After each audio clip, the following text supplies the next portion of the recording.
fingers pointing away from its owner.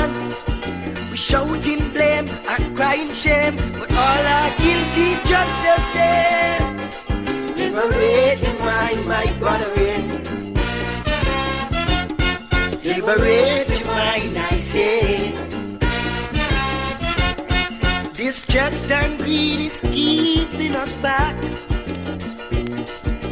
crippling the state.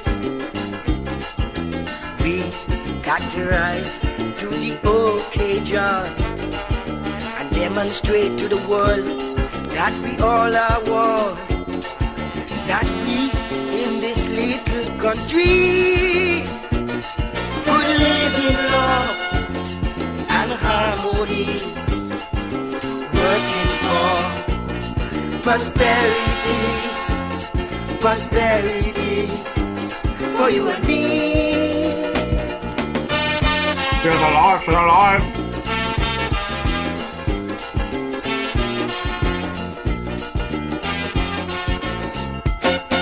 Some campaigning, some dictating. Everybody want to control. There's no process for creating an awareness of greater social and economic goal.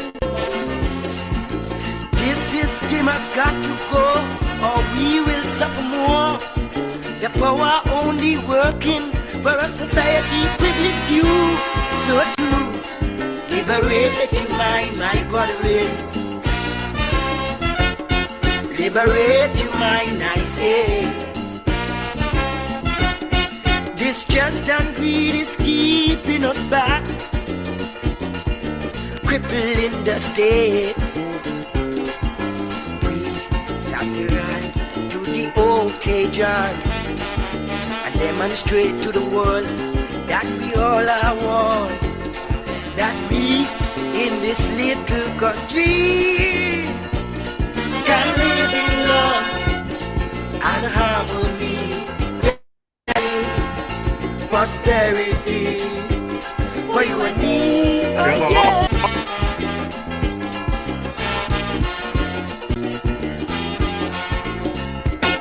Despite the differences our eyes have seen, we need political unity. Be ready to unite and to work, not fight.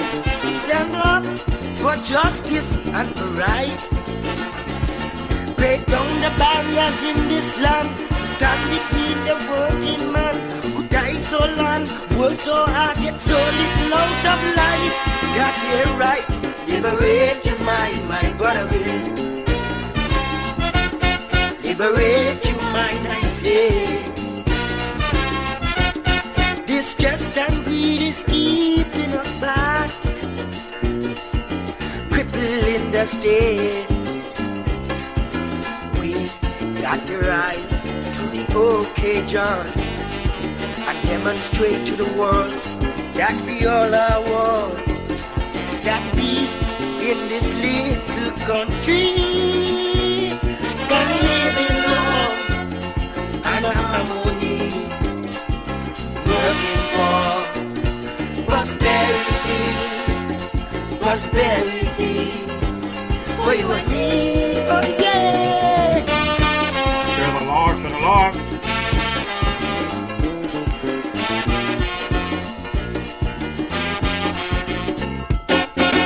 Yes, my brother there, the man, Latumba. So to liberate your mind, my friends, liberate your mind, my fellow Kittitian division. I'm DJ Maurice, and I'm coming to you live and direct from my bunker here in the Republic of St. Paul, St. Kitts. Yes, I drop in a bit early this evening as I usually want to finish on time, 6 to 8 p.m. is the program. And this evening, just a continuation from last week, just some updates, conversation continues. But I know there are some folks there online that might be scrolling the web and not familiar with this podcast. So before we get any deeper into the program, let me drop this ad so you folks can get a pretty good understanding what this program is all about. Wednesday evenings are heating up. Log on to DJ Marishaw's Facebook Live broadcast every Wednesday evening from 6 to 8 p.m. It's a frank and a candid exploration into the social, cultural, political, and economic issues affecting our federation. And just in case you missed it, you can also catch the broadcast on his YouTube channel, DJ Marishaw. Subscribe to the channel on YouTube and smash that bell. You will be notified whenever he goes live. DJ Marishaw, every Wednesday evening, Facebook 6 to 8 p.m. or thereafter on his YouTube channel, DJ Marishaw. Log on.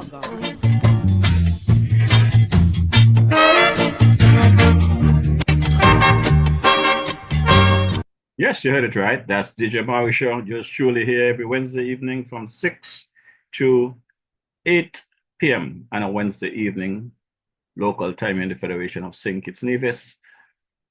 Let me take a little run across to the sister island there, Nevis. Let's see what my boy Cabo have to tell us there about his cuisines there in the Fountain area. Cabo. Cabo's, located at Fountain Village in Nevis, is the go-to spot for your Saturday treats. Tantalize your taste buds with his delectable Cabo's Delicacy goat water.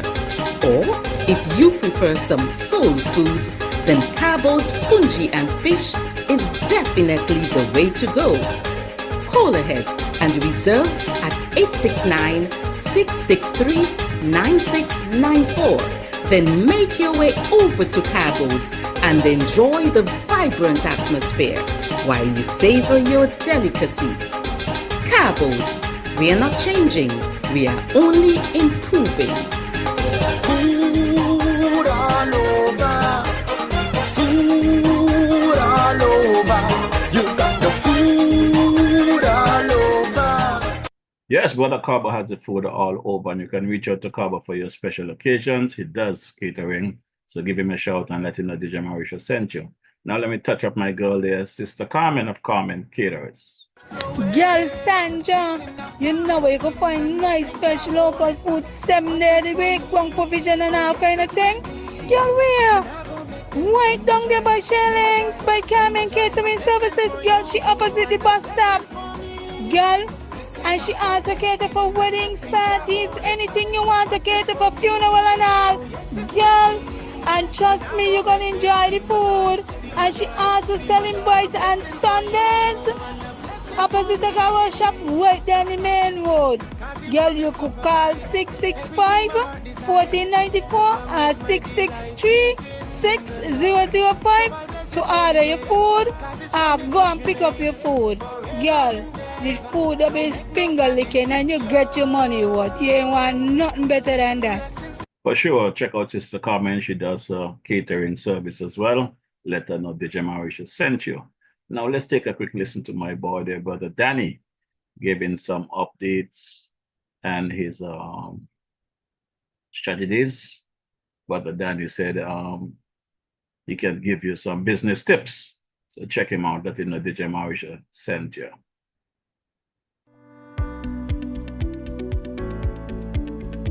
Welcome to Strategies for Business Success, right here on 2020visionradio.com and on 102.1 FM with business development advocate Daniel Arthurton. Each week, Danny will build on a foundation to ensure your success in business. Being in business can be daunting, and Strategies for Business Success can help you avoid the pitfalls. Join Danny right here on 2020visionradio.com, on 102.1 FM, and on your other social media platforms every Tuesday evening at 7 p.m. That's right, Tuesday evenings at 7 p.m. The time and place for your business dreams to come true. Yes, that Brother Danny there, of course, there in the NIA as well. Now, let me take a quick listen to my boy there, the man, Brother Malvern Gums of the Spectrum Band there, St. Thomas, Virgin Islands. Let's hear what he has to say about the DJ. Hey, this is Malvern from Spectrum Band, and you're listening to DJ Marisha, playing you the best in Caribbean music. You got that? Hey, this is Malvern from Spectrum Band, and you're locked into DJ Marisha. Keep it locked. Right there. And you don't move that dial. My good people, so much to speak about this evening. So before further ado, let me just drop straight into Brother J.A. Dwyer Astafan's commentary for today so that we can get the ball rolling. So, Brother Dwyer, coming at you. Greetings. The bodies of 19 persons, presumed to be Africans, were discovered last week by our Coast Guard in waters close to St. Kitts Nevis. They were found in a small boat. I'm told that 2 of the 19 have been identified as citizens of Mali, and one of them is a child, was a child. This sad event follows another, not as deadly, but still very sad, which took place about 2 years ago, when another small boat, this one coming from Antigua, with 14 Cameroonians, was rescued in our area by the Coast Guard. If I recall correctly, some of the persons on that boat coming from Antigua had also perished. These people were looking to escape danger and civil strife in their home country. Many, if not most, if not all of them, were looking ultimately to reach the United States. I'm worried. 2 incidents in just 2 years present a challenge for us here in St. Kitts Nevis. These situations can be costly and challenging, not just for governments, but for us, the people. We have to be very careful. And obvious questions about all of this are whether these occurrences will now be a trend. If so, how will we handle them? Will human trafficking, refugees, asylum seekers, and so forth become a greater challenge for us in the future? Or will the efforts in the north to tighten up their borders lead to a decrease in these incidents? And even if the numbers of people entering the countries of the north are reduced, the pressure inside the countries of the south will drive their people to seek refuge anyway, and they will go wherever they can once they believe that that other place is better than their home country. Let me give you an example. Some years ago, when the US and Canada tightened up on people getting into those countries from certain Caribbean countries, where did the people from those Caribbean countries go? To the Eastern Caribbean islands. So desperate people will find a place which they think is better than where they came from. That is human nature. That is a survival instinct. I'm not sure that the efforts by the countries of the north tighten their borders, interestingly, against the people of the south, will be altogether successful, because there's little or no indication that the greedy, powerful, and militarily, financially, and economically well-armed north will anytime soon take sensible and reasonable steps to rectify the unjust imbalances that have been created in the world over the past 500 years. There is little indication that the North will, in everybody's interest, their own as well, take tangible and deliberate steps to foster greater economic, social, and political stability and development in the South. Some of their economies thrive on violence and conflict. The arms industry plays a vital role in some of their economies. With that said, however, I also believe that the gross incompetence and corruption displayed by so many leaders and governments in the countries of the South are just as much a cause for the predicament that the world is in with regard to poverty, unrest, basic health and quality of life, national and regional stability issues, and so forth. We are as much to blame as they are. And very critically, there is too much disunity inside and among the countries of the South. The situation is exactly the way the holders of the present global status quo want it to be. Look at how Africa was arrogantly carved up into separate countries in 1885 by a group of European leaders, not Africans. Look at how that continent has been pillaged and continues to be pillaged over the centuries. The richest country in natural resources in Africa, and one of the richest in the world, the Democratic Republic of Congo, is also the poorest country in Africa and riddled by unrest, which, like the unrest in Nearly every African country is manufactured. Is it any surprise that Congolese want to escape the Congo?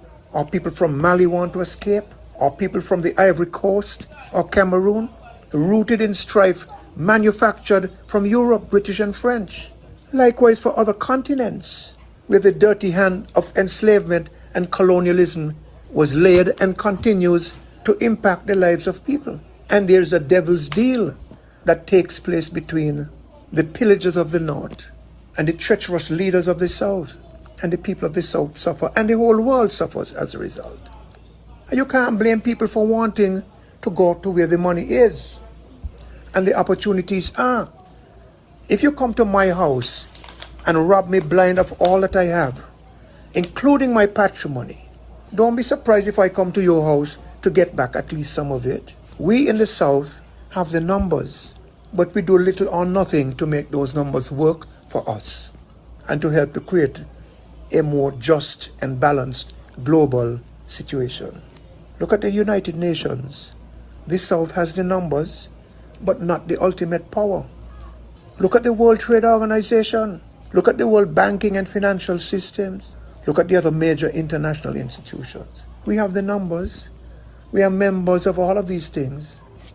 But how much say do we have? They might appoint somebody from one of these countries to be a Secretary General or a Director General or something. What does that change? We have the numbers in terms of nations and in terms of population, and we have the natural resources, but we don't exercise control and power that must come with those resources. Not even our own land do we control. Now, if we don't wake up and smell the coffee and take smart, collaborative action, and if the North keeps tightening the screws on us, things will only get worse because desperation will increase. And in that scenario, the countries of the South will always struggle.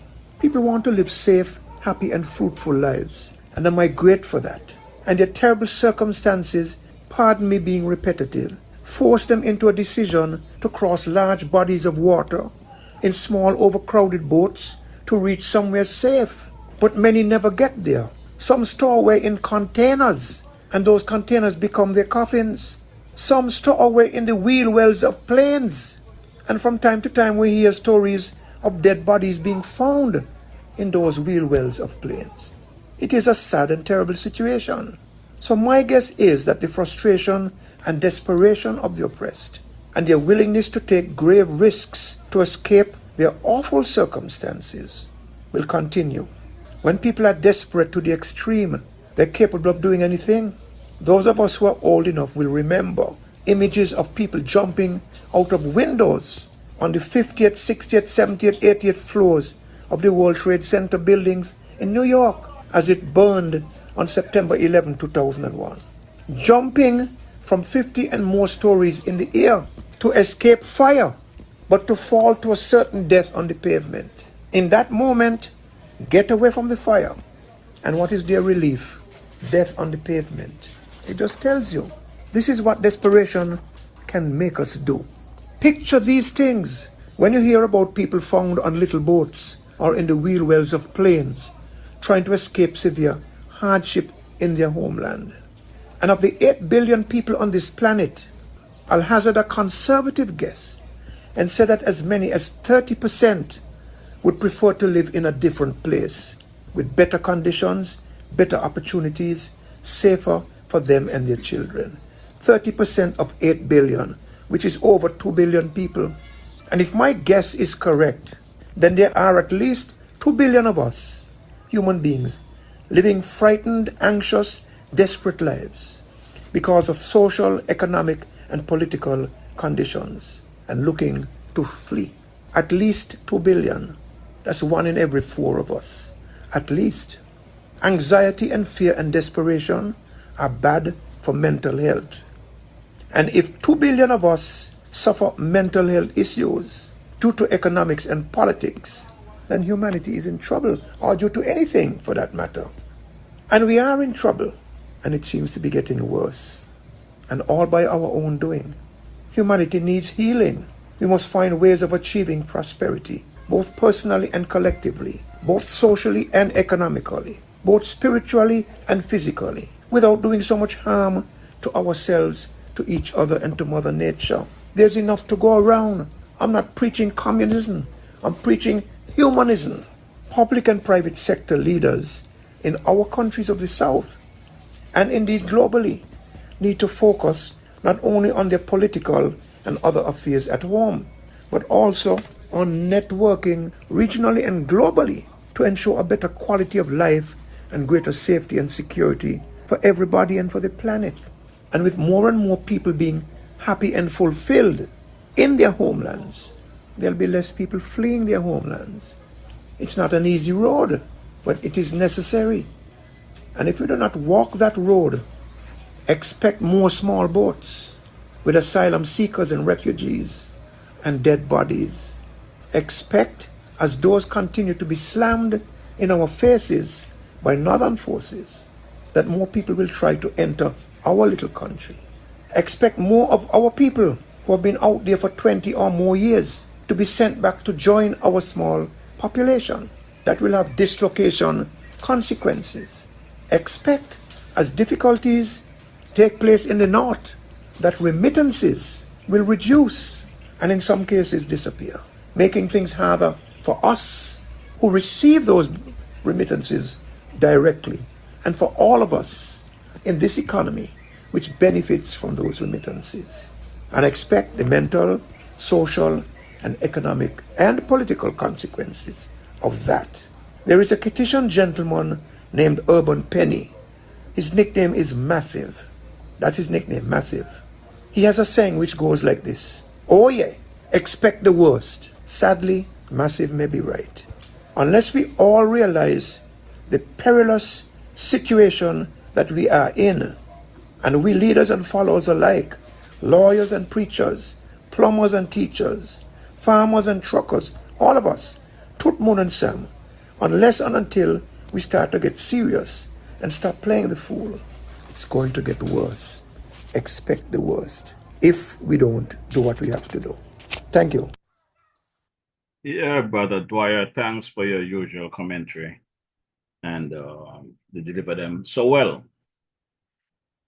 This week, Brother Dwyer, you said to imagine your loved one happened to jump from a window or whatever to save their lives. I have been on my campaign about the situation with Conce Edwards for now. As of today, the 5th of February,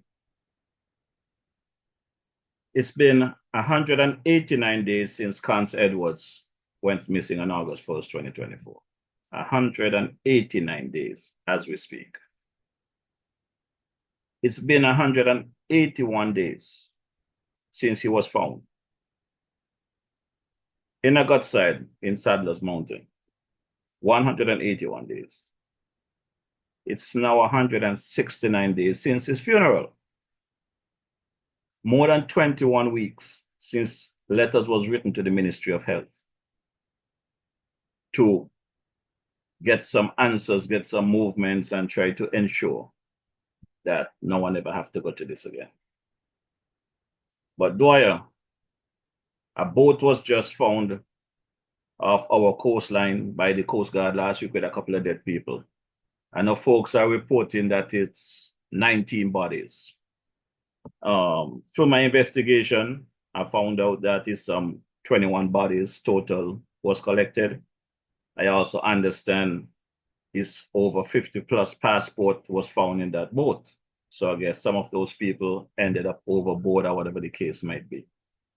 The bottom line is this: we seems to have a love to focus on the wrong things, and the low-hanging fruits that is affecting us here in our beloved federation, nobody wants to touch it for whatever reason, political and otherwise. As I've said time and time again, my good people, I think by now everyone should know the birth of this podcast in 2020 over there at the Royal St. Kitts, where I was locked down by the former Prime Minister in quarantine for 14 days. And I was just giving updates on my experience from the New York area to St. Kitts and the process for the quarantine. And basically, when I did that process, really was to enlighten folks that might want to come home, that they could have an understanding what they're going to be dealing with, because then it could not be easy, and it was not easy. And at the end of that podcast, when I was supposed to be finishing out after I came out of quarantine, it's you, the people online, who asked me to please continue with this podcast. Well, naturally, being free and able to roam the street, I can no longer now go every night. So I decided, okay, I will accommodate on a weekly basis. Once a week, I spoke to my engineer, Brother Ike, out of Street TNT, and we had a conversation. And he told me the best night for him is on a Wednesday night where he can accommodate. Because believe me, people, coming here, sitting, talking to you guys is not like just come and jump on a computer and speak. There's preparation to be done. There's technical service. There's clips to be cut. There is bills to be paid, whether via Zoom, internet, and everything else. So I know some of you out there believe, well, Marisha come here weekly and whatever it is. It's a very serious undertaking. And I do it for love of country. I do it for love of you, the people. And I believe that it's about time we have some medium of honesty where we get the facts, that people just spinning for whatever government they support. And that is what have me here till today. I'm not going to come here to spin, mislead, and misdirect, misconstrued anything to satisfy any particular politician or person. But we tend to have a constant conversation weekly. So every time I blast from the past with my clips, have conversations about current affairs, you find some of the people out there seems to think that the DJ is cussing the government. The DJ is cussing this, the DJ is cussing that. And the reality of it, you know, if you go back, you can go to YouTube, you don't have to go to Facebook. You can go to YouTube and look at every of my episodes from 2020 to current. I am consistent with my messaging.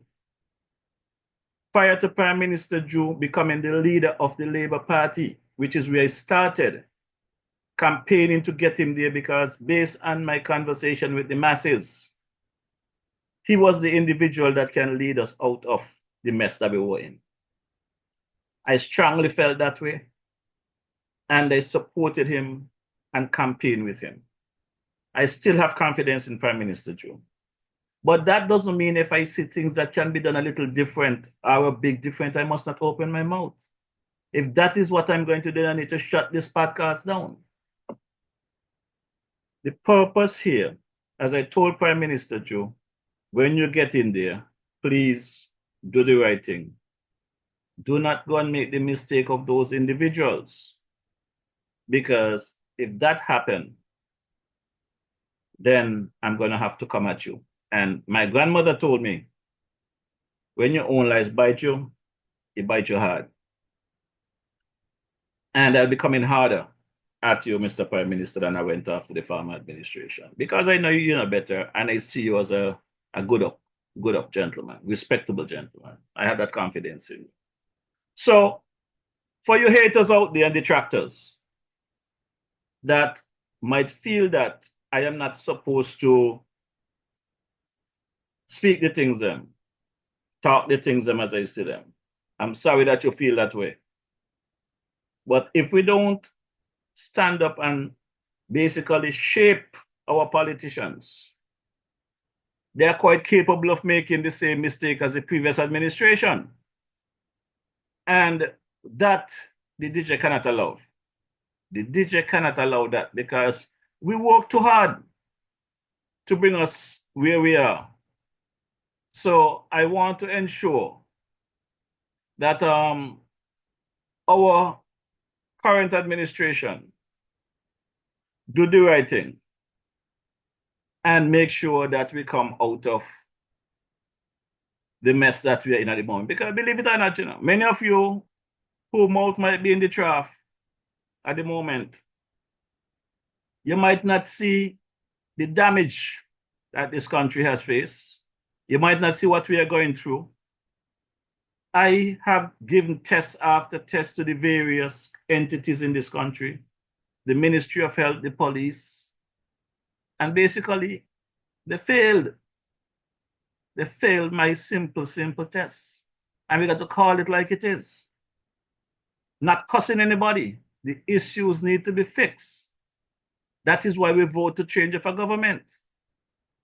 And, you know, I'm going to give a little example here that you folks could understand where we got a serious breakdown in our beloved federation, a serious breakdown.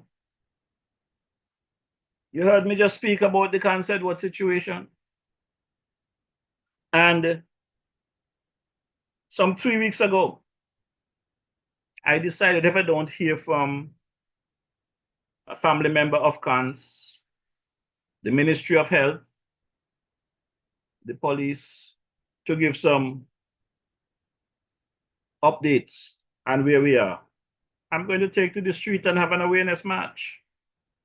Not a march against the government, an awareness march to bring people attention to what is happening. And you know, the funny thing is, an awareness march was very well needed, because last week I made a statement on this podcast. And I said, after playing the clip of the DPP about the incident there regarding the council that was charged, since he's now in the mood to do investigation, I will pay him a visit and find out what the situation and what can be done about the delay in hearing from the Royal St. Christopher Navy's police force in that regard. And you guys should know the DJ by now, you know. When the DJ say he's going to do something, you can put your neck on the block, it's going to be done. So on Thursday, I journeyed across to the DPP's office. As a matter of fact, it took me quite a while to find his office because I thought it was one place and then I was sent here, sent there, whatever. I think it's about the fourth or fifth place I went. I finally found his office.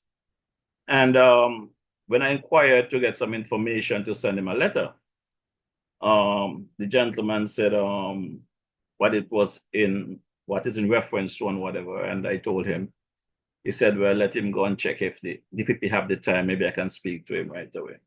But in defense of the DPP, he was on his way out to a meeting.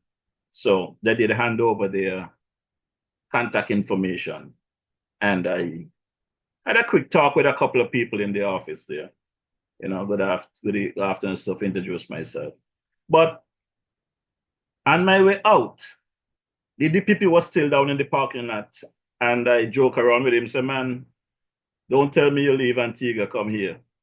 And come like the folks in St. Kitts. Say you're busy and you got time because you're standing here, you left the office about 2 minutes ago. Only 2 minutes I needed from you. And we laughed it off. He said he was waiting to be picked up. And I said, well, okay, since you're waiting to be picked up, we can have a conversation. And he said, no problem. So we engaged. And in speaking to the DPP, it became clear to me and some other people that was there that these folks, a great deal of people working at the DPP office is really not nationals, they're not Kittitian. They seems to be from the region and other places. So many of them really not familiar with Concert Wards or the situation with Concert Wards. That's what I found out during my visit to the DPP office. So I explained to him what it was about and whatever. And we had a very genuine chat. And he showed the interest and said, send the email or the letter and whatever, and he will follow up and we can talk, whatever.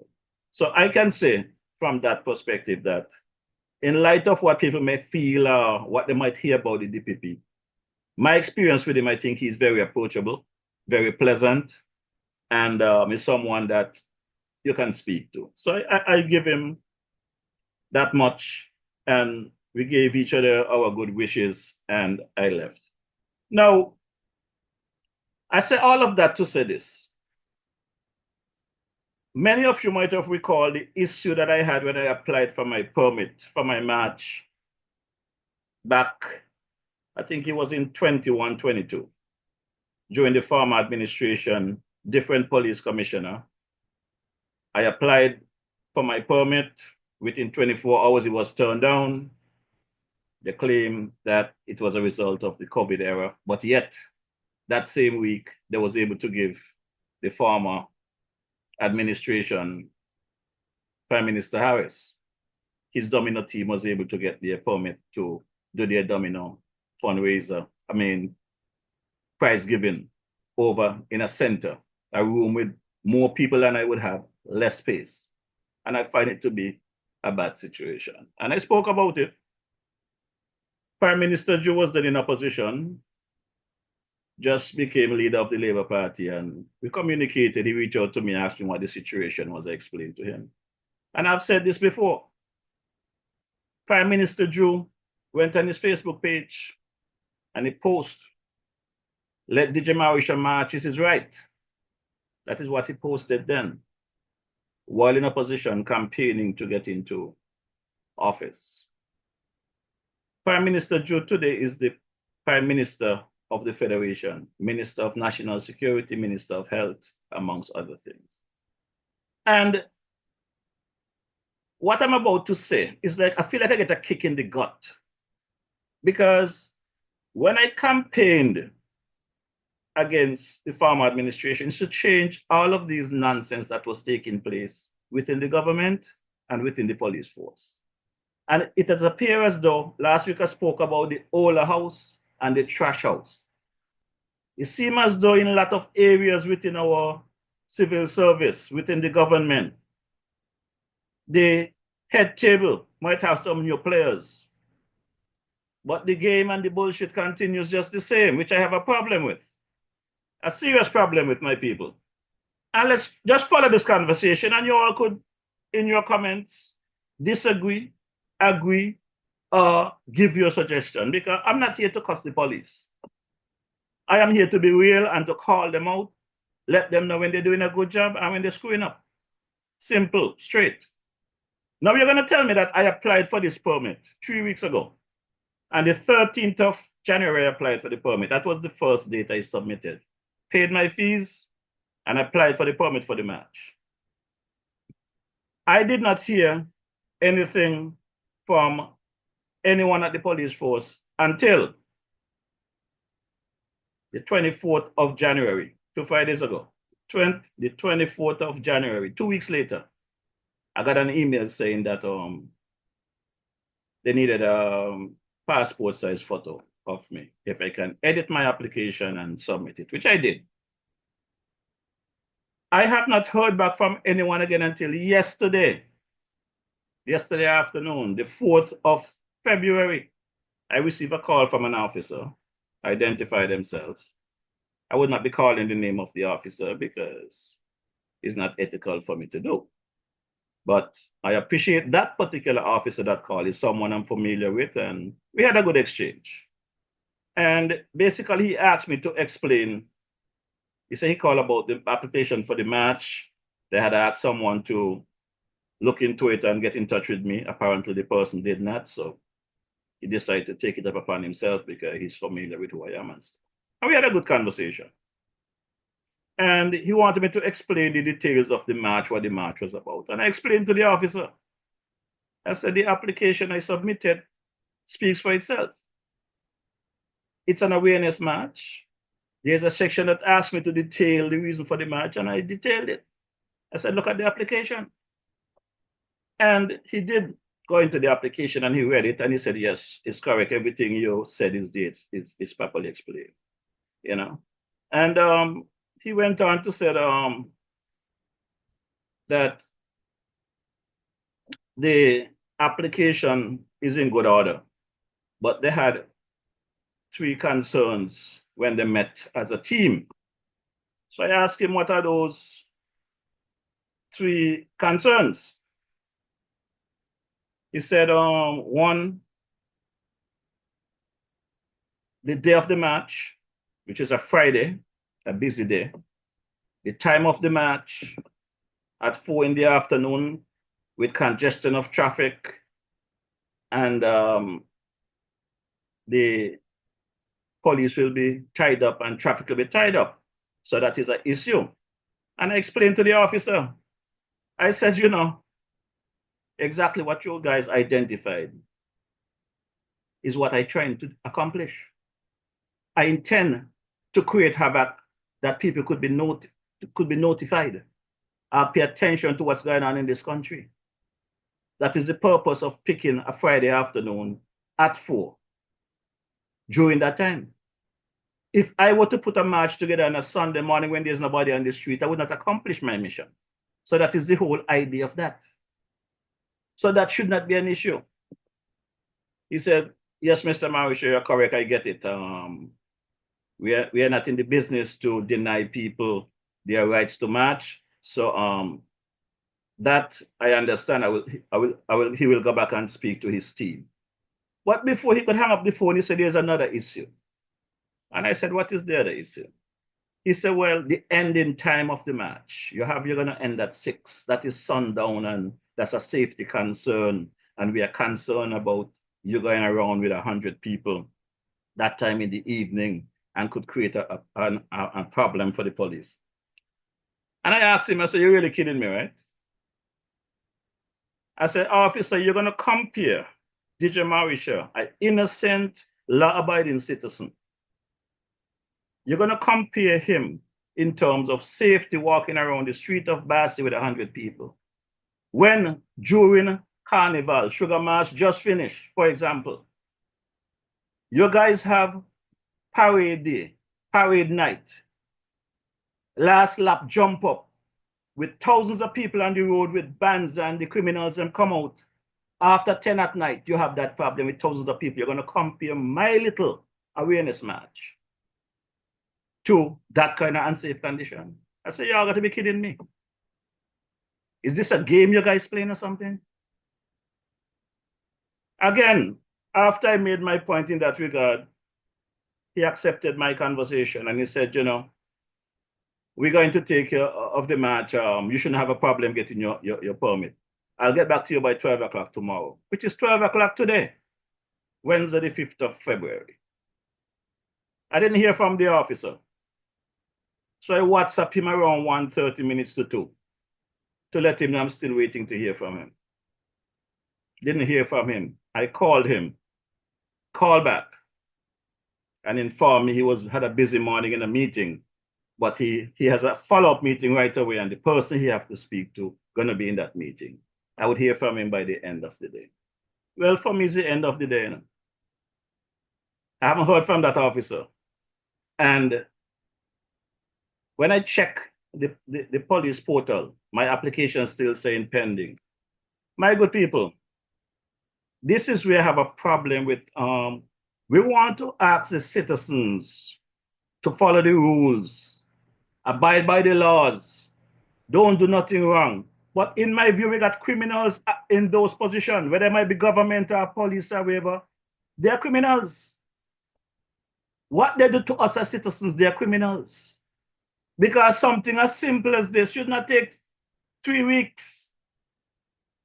A simple march should not take 3 weeks to approve.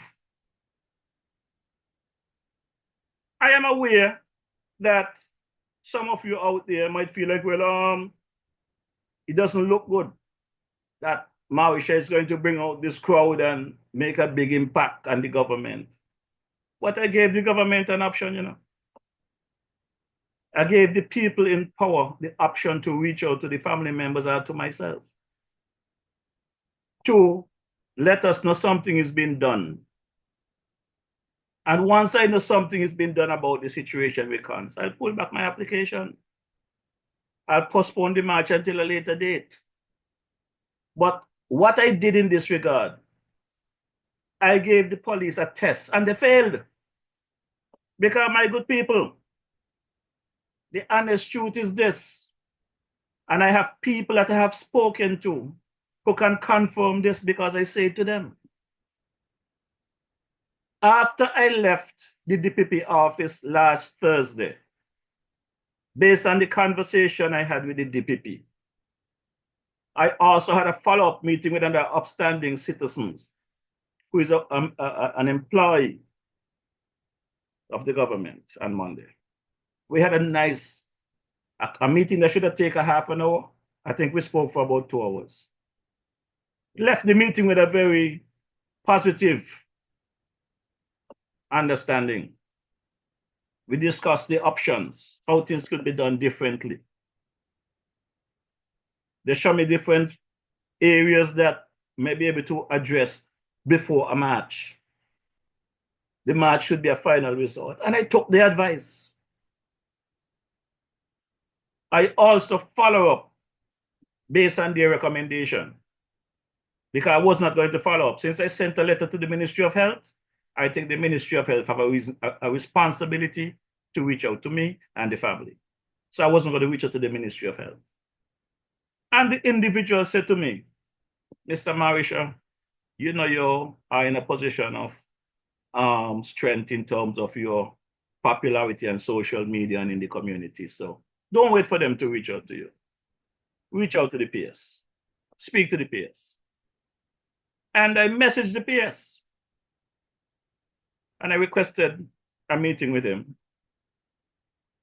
He said to me, no problem, we can meet 8 o'clock on Tuesday morning, which was yesterday morning. Met with the PS.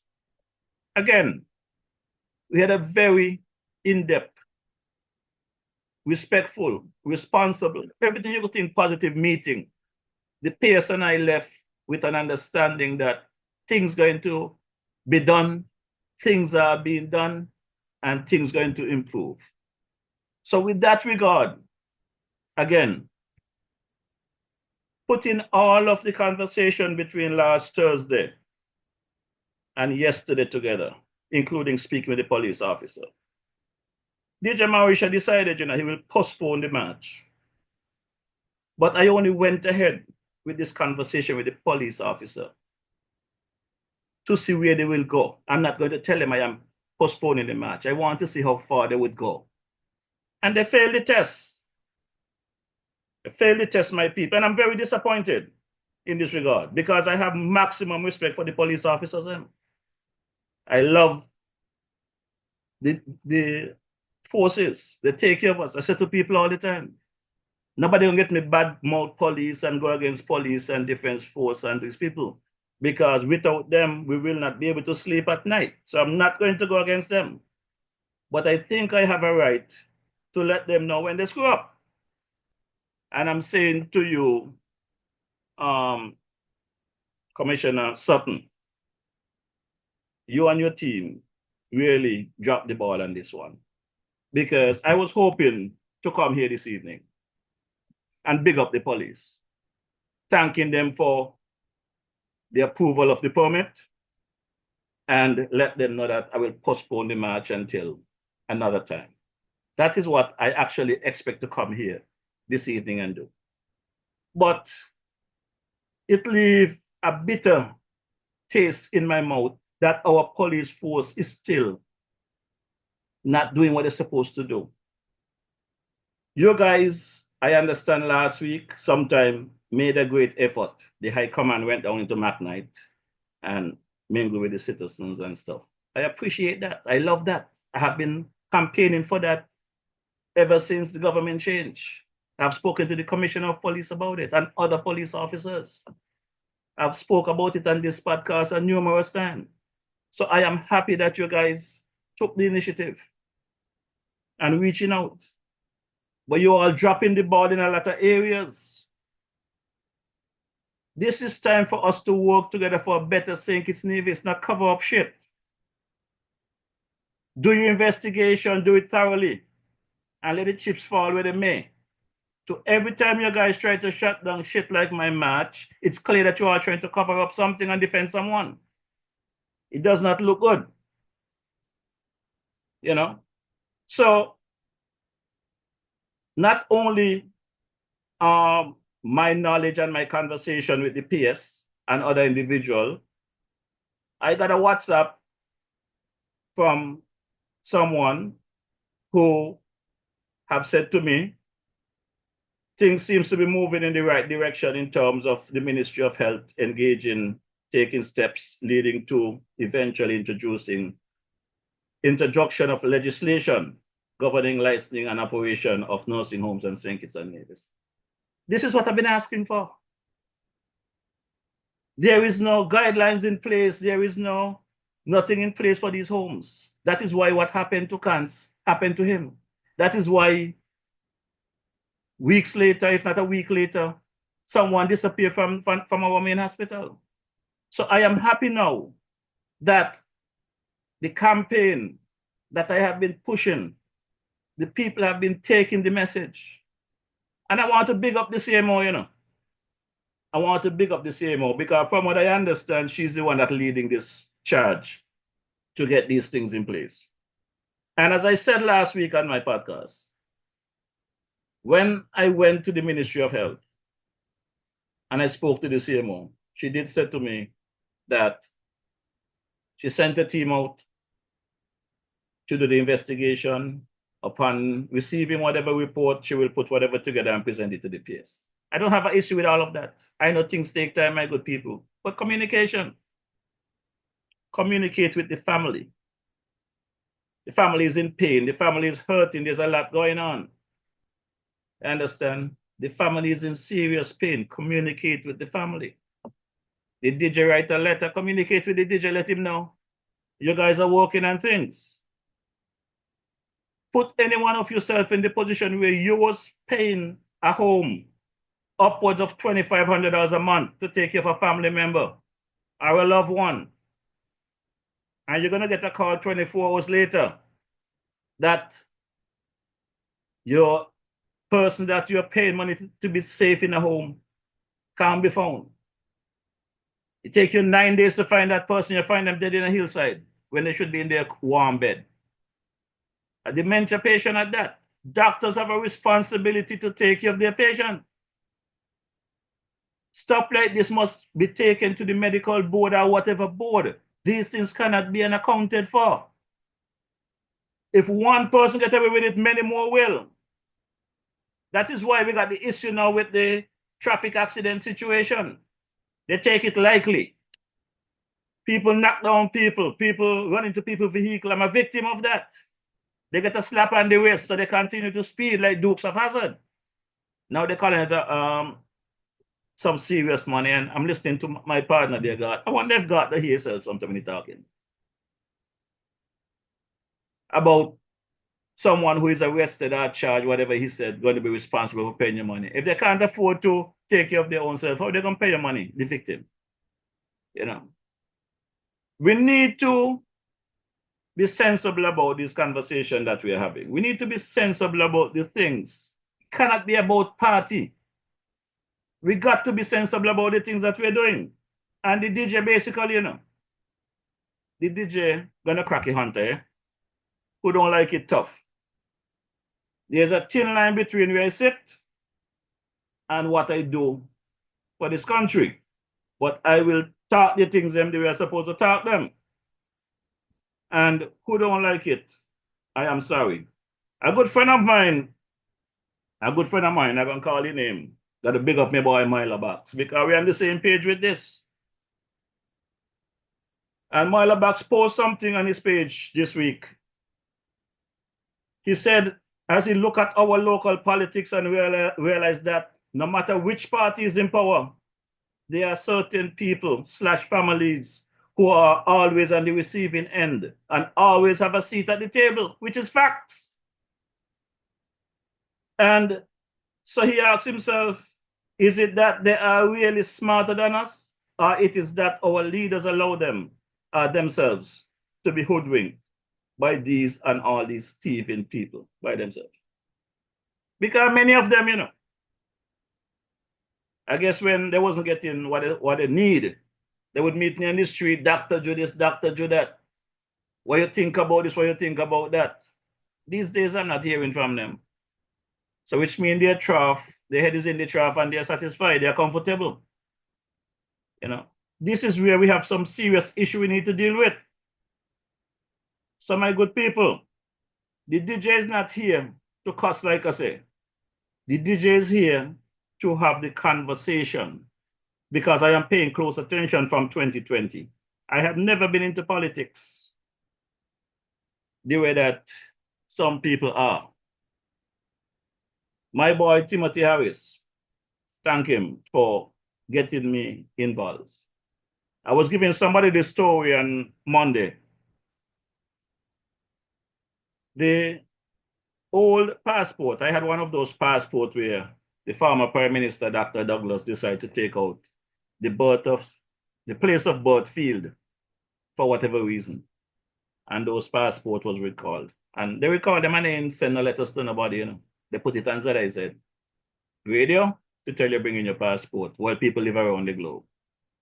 And when I started Punch in 21, I was here for the music festival. When I got back to New York, I met a letter in the box stating that my passport was recalled and I have to pay to renew it. And I decided it wasn't about the 250, it was about principle. Back then, Sam Kanda was the ambassador to the UN, you know.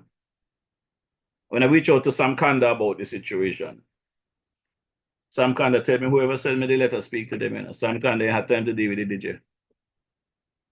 And I made it back to St. Kitts some weeks later. Went and speak to Mr. Petty, who was the PS, National Security. And he told me nothing he can do. And he acknowledged. I said, man, you all send me a letter to tell me my passport is deactivated. Why couldn't you send me a letter to bring it in? The stamp is cheaper to deactivate it now and send me a deactivation letter.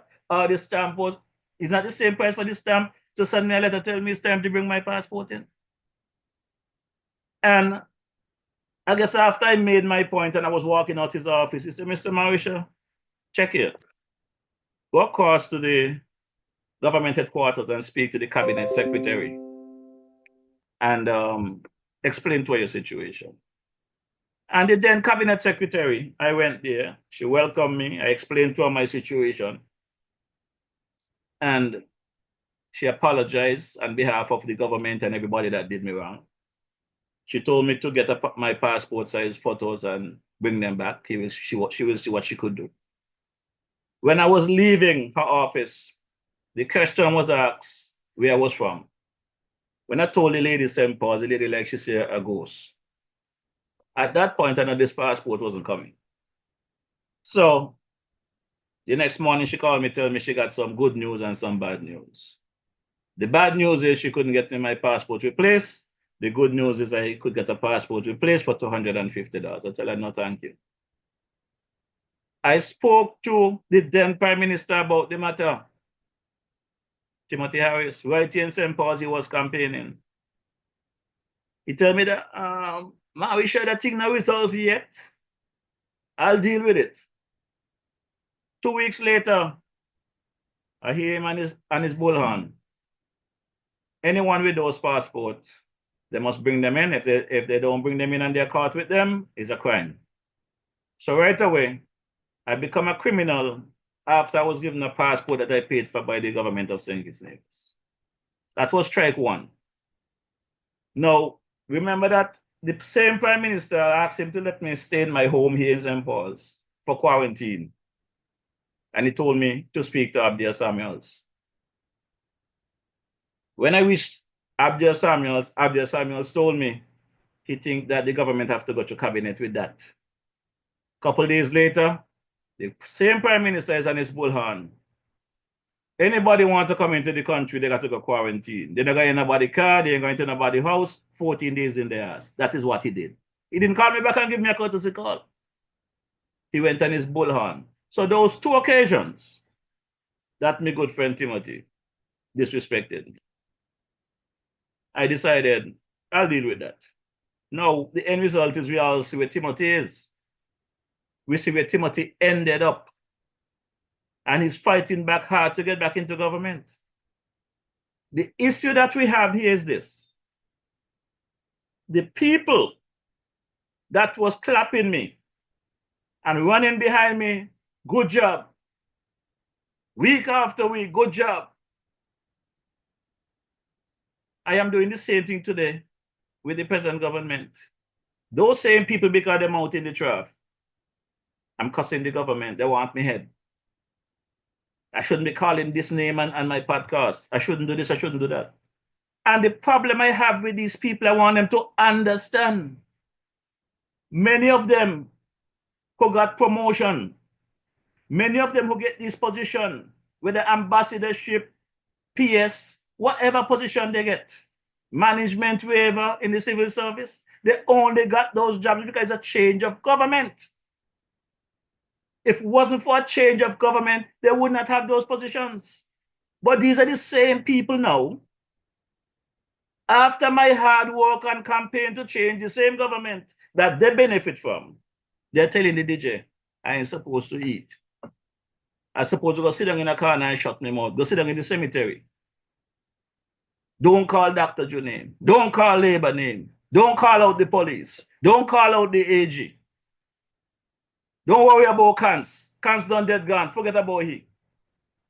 This is what they're asking me to do. I can't do it.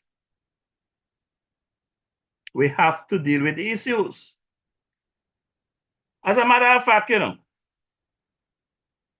I could remember not too long ago, I called in on the, what do you call it? Freedom FM. I called in on Freedom FM some time ago after the party was elected.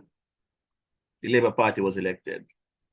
And there was a conversation that Sam Kanda, Junior Libert, and Dr. Martin were having. And they were speaking about consistency and not giving up until you get the change that you want. And I called in and reminded them, about that same situation, why I was speaking out. And I needed to see some changes. And I reminded Sam of the hard work that we put in to get certain things changed. And Brother Sam agreed. He commented, he agreed. He said he supported my position and whatever I was speaking about.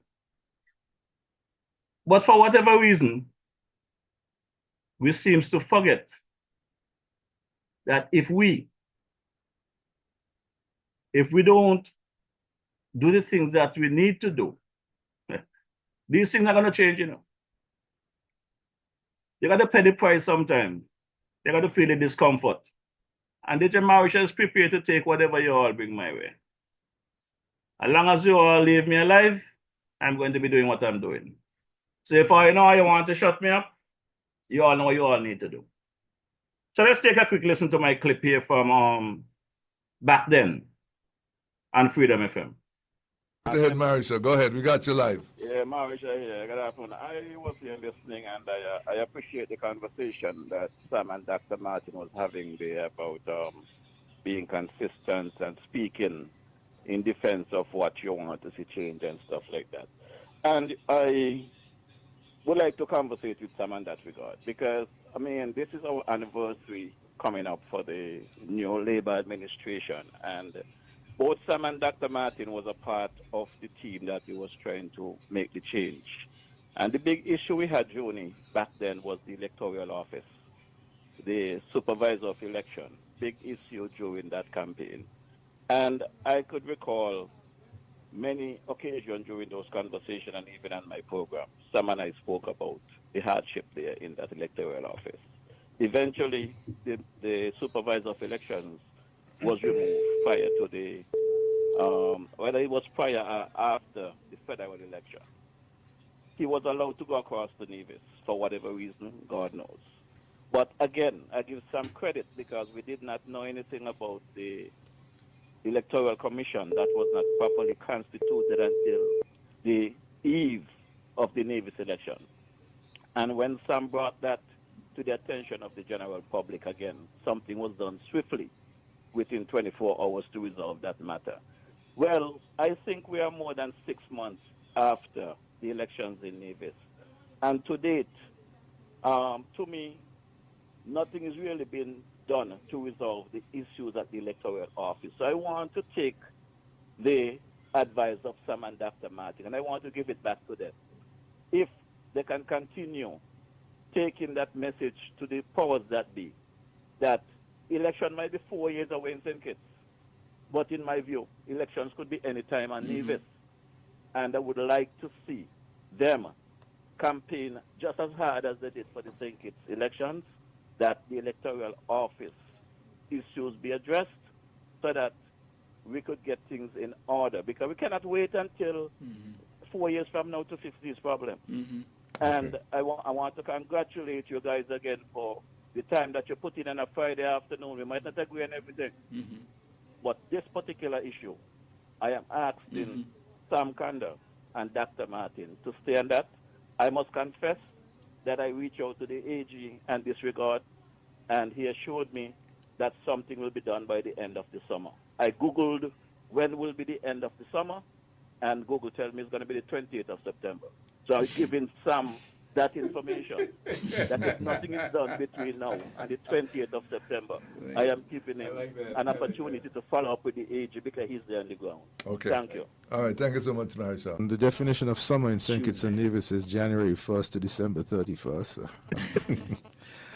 I want to agree with Marisha that the whole idea of electoral reform is something that should take seriously. Democracy, good governance is based on free and fair elections.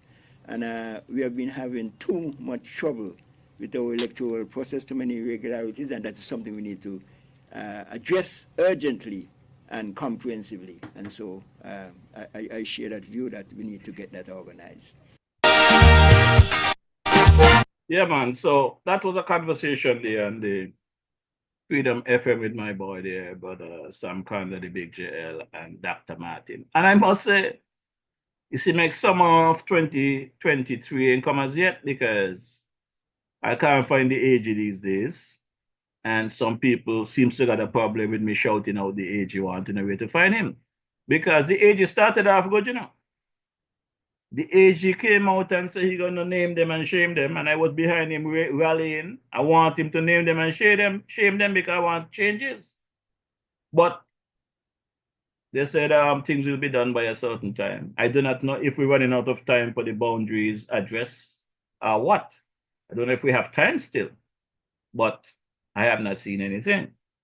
And I do not know why some people focus so much on the wrong things. You see, make every time the Prime Minister have a meeting or a breakfast with the Premier of Nevis, some people get up in a frenzy. I mean, it does not matter who the Premier of Nevis is and who the Prime Minister of St. Kitts is, they must communicate. Both countries have to be in coexistence. There's a constitution that governs the behavior amongst the two countries. So they have to have the conversation.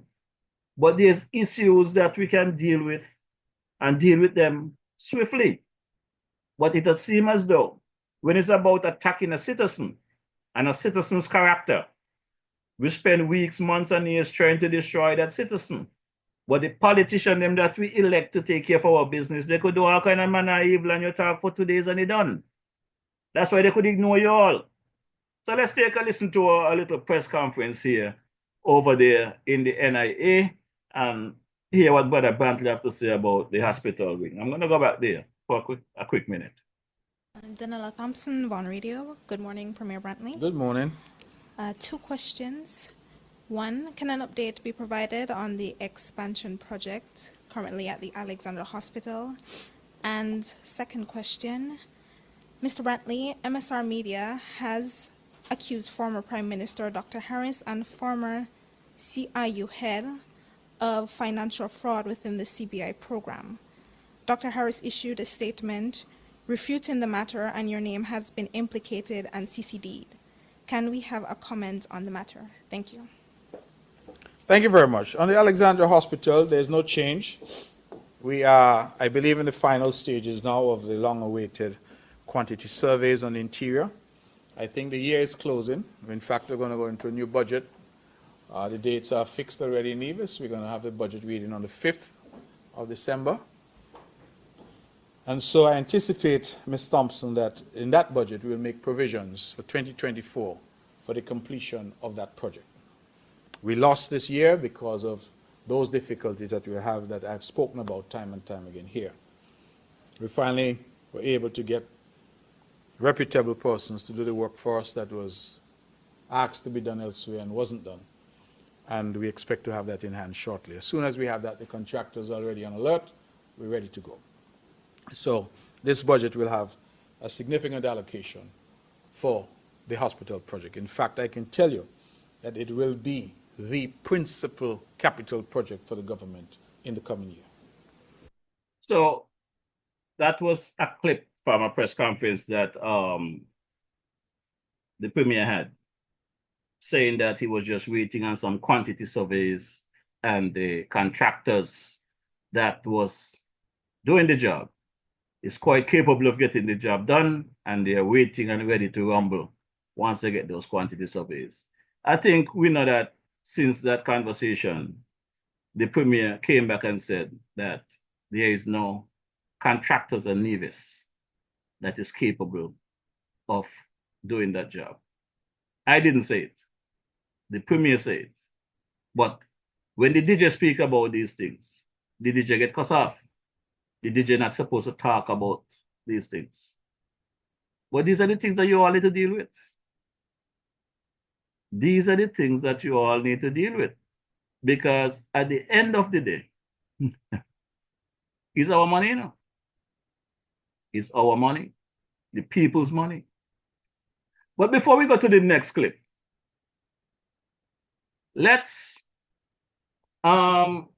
see if we can speak about the CBI. Y'all remember that thing? Y'all remember the conversation about the CBI? Let's have a quick conversation with that. Let's hear what the Premier had to say about the CBI. And what I'm seeing happening with the Citizenship by Investment program is the same thing. And I'm sending a clear signal tonight. I was foreign minister of this country for 7 years. I sat in a government for 7 years. I believe that the former leader of St. Kitts and Nevis, the man who headed my government and cabinet, need to sit down and hush him out about CBI. That would be my gentle and humble advice. Go sit down and hush him out about citizenship by investment. Talk about other things. But leave that one day alone, because I am telling you now, some information is going to come to light, and it's not going to be pretty. It's not going to be pleasant. So I am saying respectfully, go sit down on that. Take it easy. Talk about other things, but leave that one day alone, because too many problems were created in that program because everybody was there, glad-handed and wink and a nod. Everybody was drinking champagne and getting Louis Vuitton luggage and expensive watch and shoe. Now let me start opening my mouth. Let people stop what they're doing. The program is important to us. Let us all protect it. Let us all protect it and stop this effort to destroy it, because when you destroy it, what else? Like I said, that is a conversation that the Premier had not too long ago about the CBI. And I know you folks don't like to go back in the past, but we got to go there to come forward to understand why you continue having this conversation. Because there are people out there who are trying to get into politics, trying to get into office, and they don't understand that they got this message to stick on. They keep running around, talking about all kind of nonsense. I want to know where the money gone for that hospital wing, you know. And I want to know why the people of Nevis is not demanding more answers, you know. So let's take a listen to this clip.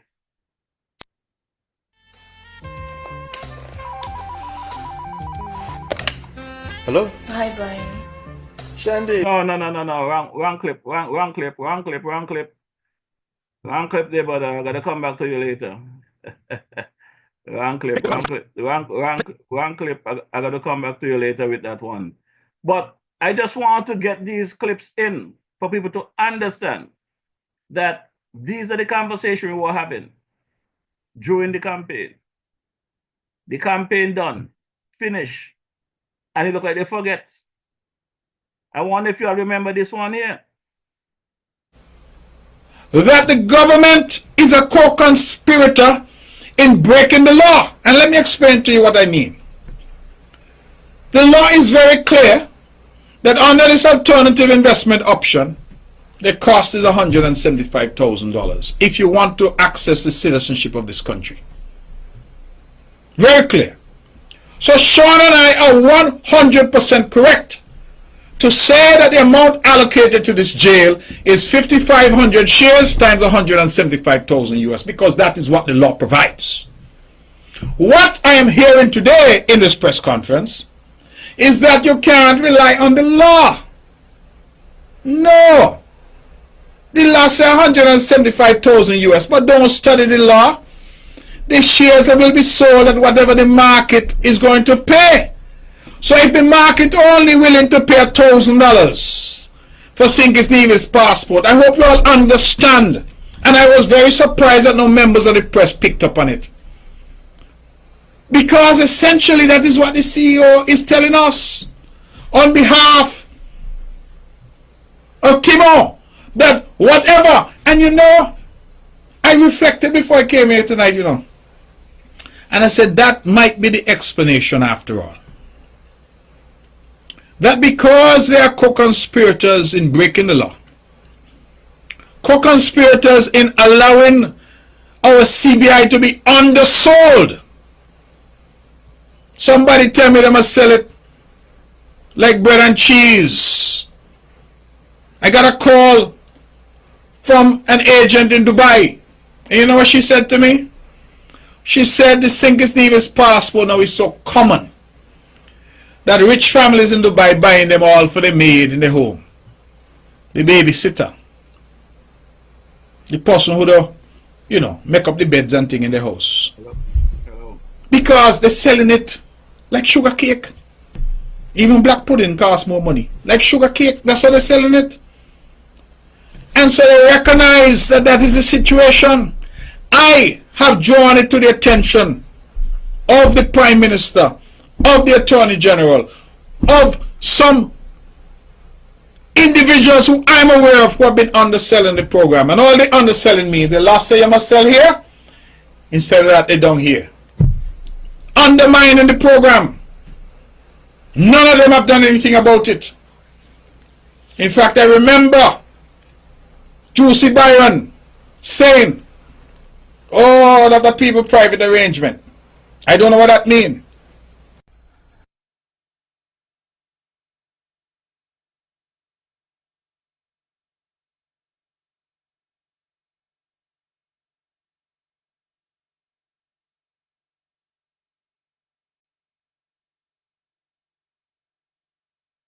Girl Sanja, you know where you go find nice special.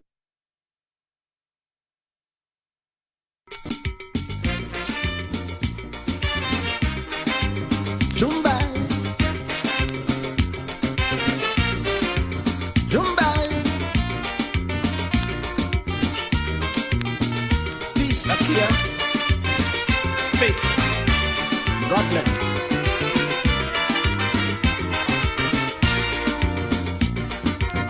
Daddy, could you tell me what's the qualification that I must have to be a politician?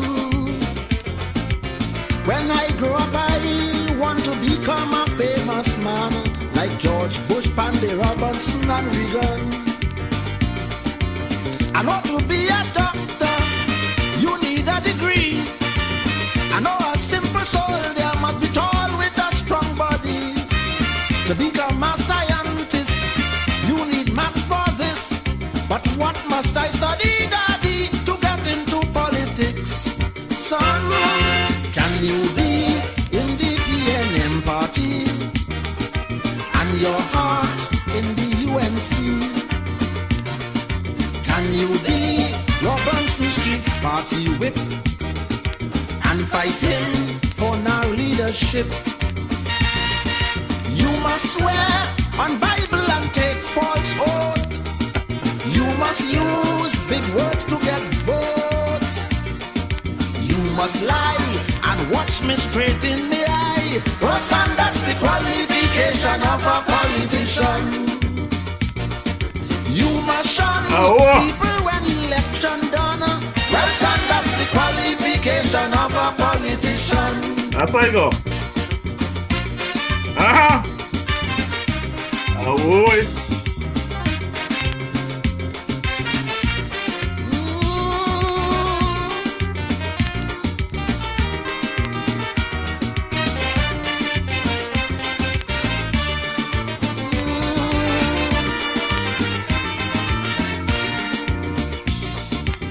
Daddy, could you tell me if to be a politician, a man must have a sound education? Should I go away to London or the USA for me to be a man in war pandey? I know musicians study music at Berkeley. I know good doctors does be at Harvard University. The rich school did John Humphrey and Sudama study. I hear they did a crash course here at the school of Woodford Square. Son, you must go to the school of selfishness and learn how to be dishonest. You must go to the school of scampishness and like Judas, learn to cheat with a kiss. You must part with your good friend Kelvin Ramnat and call him a bloody upstart. Oh yeah, that's what they call you me. must fool people and fool yourself in the long run. Oh son, that's the qualification of a politician. You must hate roti and yet hug up the roti man. Well son, that's the qualification of a politician. For sure. A lie. The DJ is here. Thank you, Steven. We got a lot of work to do. Keep the faith up here. But keep the faith. The DJ is here.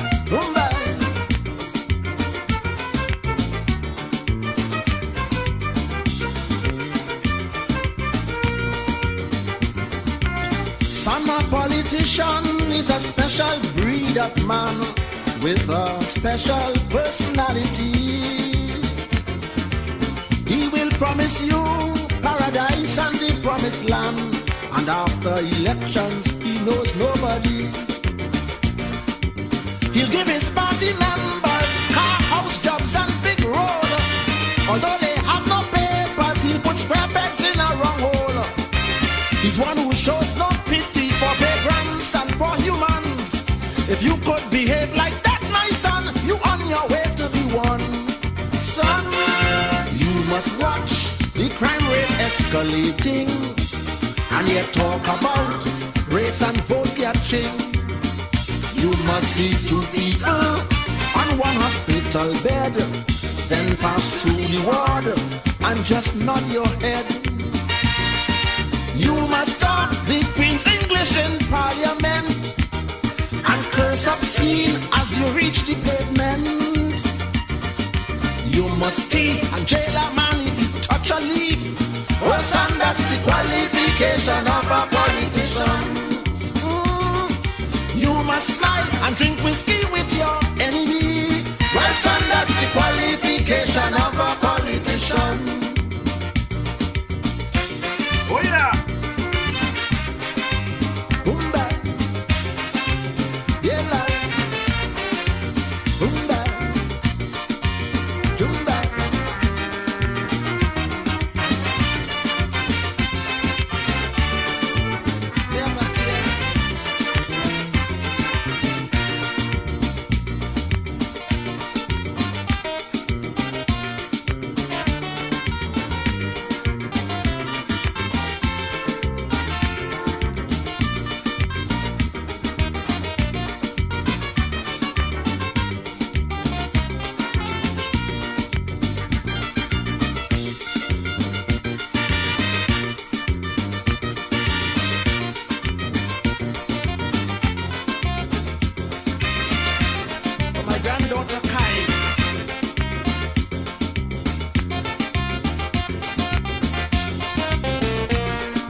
confess.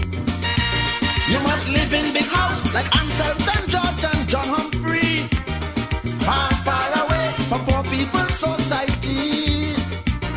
In parliament, like Roy Raphael, you must be a yes man. Well, son, that's the qualification of a politician.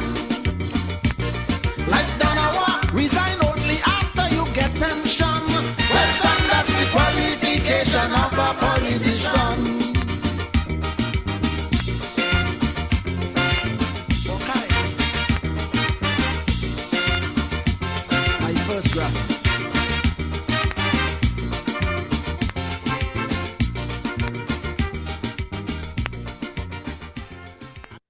Yes, the qualification of a politician. Folks, I mean, if it was not so serious, it would be laughable. Eh? If it was not so serious, it would be laughable.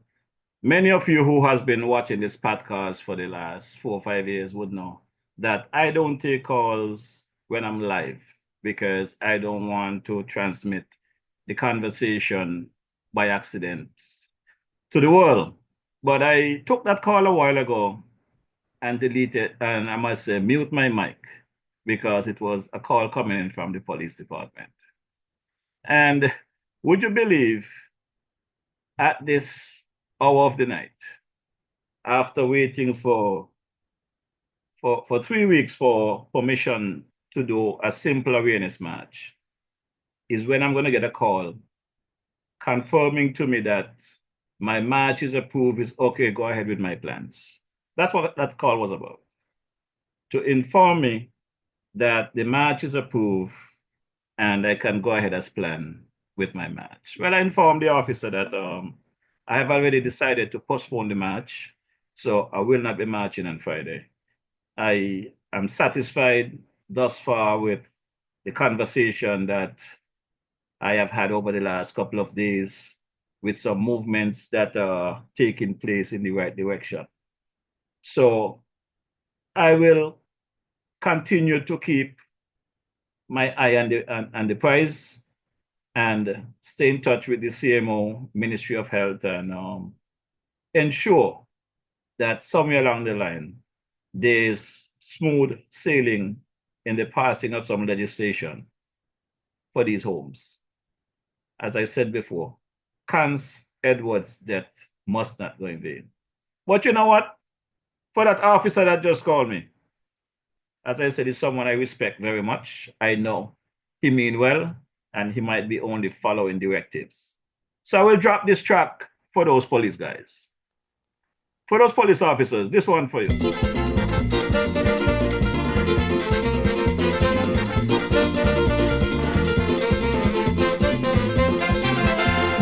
Power rules the world today. Power corrupts, they say. And absolute power corrupts you. Absolutely. It can change a man who has a heart of gold, make him cruel, wicked, self-centered and cold. Many men in this land, many organizations fought for freedom and justice throughout the land. When they have power and authority, they don't give a damn about nobody. Prostituting the island to all and sundry, they peddling my people's right, exploiting, oppressing, less freedom, more suffering. I wonder how we survive. Think it over, my friend. Think it over again. Think it over, don't vex with me, shorty. Think it over, I'm singing as I see. Food we can't even buy, murder the price too high. Malnutrition killing the children while we the adults starving. Yet the price is rising without control. Young man begging bread by the side of the road. And the Chamber of Commerce in this land, I tell you, they don't give one damn. The more we try to economize, the more cost of living rise. When they have power and authority, they don't give a a damn about nobody. They prostituting the island, milking the land dry. They making my people starve, exploiting, oppressing, less freedom, more suffering. This thing just can't go on. Think it over, my friend. Think it over, carefully again. Think it over, don't vex with me, shorty. Think it over, I'm singing as I see. Work we can't even find. Life seems a waste of time. Nothing to do but sit around the corner lime. Though frustrated, some would rather starve than beg. Others turn to crime and steal what they can get. And the judges have no sympathy, they're hammering everyone that they catch. Even little children are jailed without regret. When they have power and authority, they don't give a damn about you or me. And what they do, lock me up when they catch me, smoking little tampy, while the social rich are freed, exploiting, oppressing, less freedom, more suffering. A poor man's life is really hard indeed. Think it over, my friend.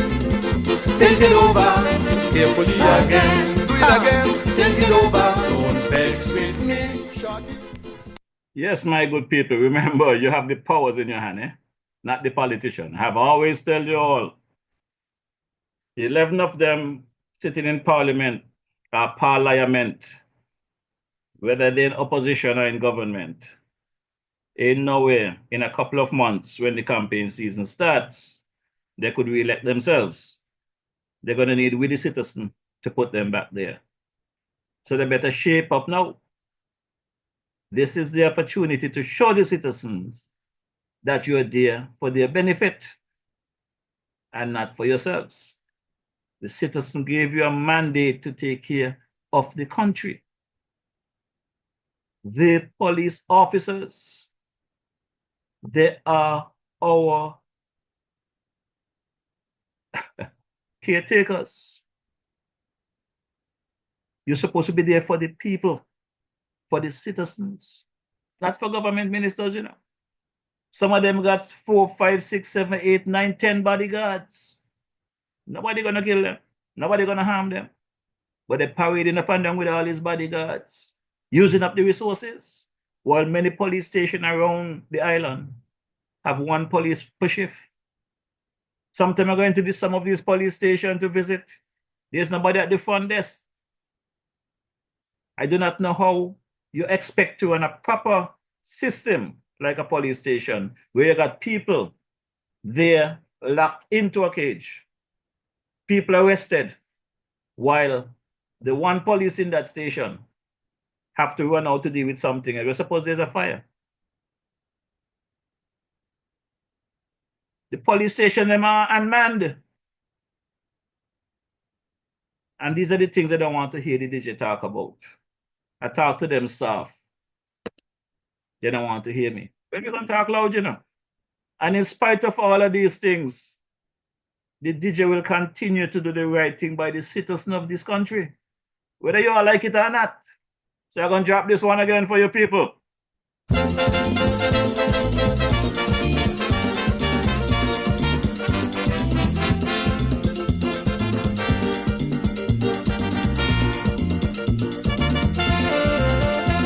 At last, out of chaos and strife, we found a hope we've never known. A glimpse, just a glimmer, just a gleam, but a flicker of light like I have never seen. The voices of my people tells me that we're reaching maturity. Their spirit shows that determination for a new society. Though plagued by injustice, misfortune and strain, and constant oppression, I force our change. Though we fail to get along, there's one thing we have in common. The oppression we bear will forge us as one. Yet in spite of all our hardship and misery, and poor economic condition, we must struggle on. The state of affair at the moment indicate that a stand will have to be taken soon. soon. By with the people ourselves, our future sake. Can't allow all our time, efforts and talents to waste. If we open up our eyes, we could soar the skies and make this island a paradise. We can unite, speaking with divided voices. Rise, rise, rise, rise. People, open up your eyes.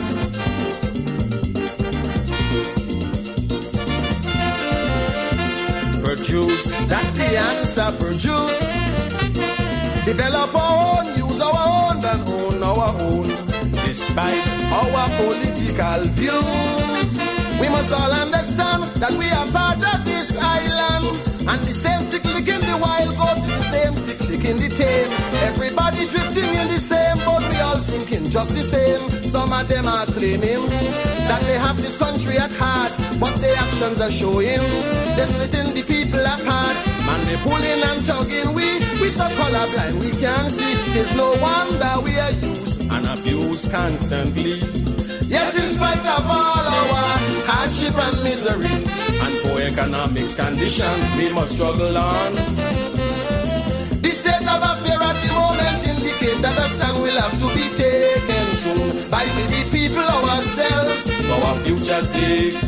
Can't allow all our time, efforts and talents to waste. If we open up our eyes, we could soar the skies and make this island a paradise. We can unite, speaking with divided voices. Rise, rise, rise, rise. People, open up your eyes.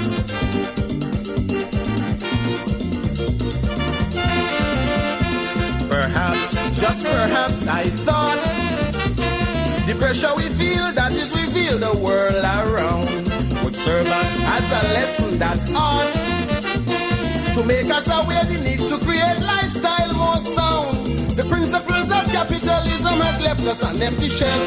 The decadence of society is the results as well. Promote cooperation, knowledge and skill, and industrial programs that would be producing a strong and hard-working man will be glad to own a piece of this land and be rid of this cancer foreign domination.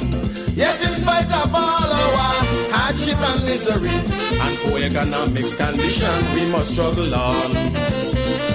The state of affairs at the moment indicate that a stand will have to be taken soon by we the people ourselves, for our future's sake.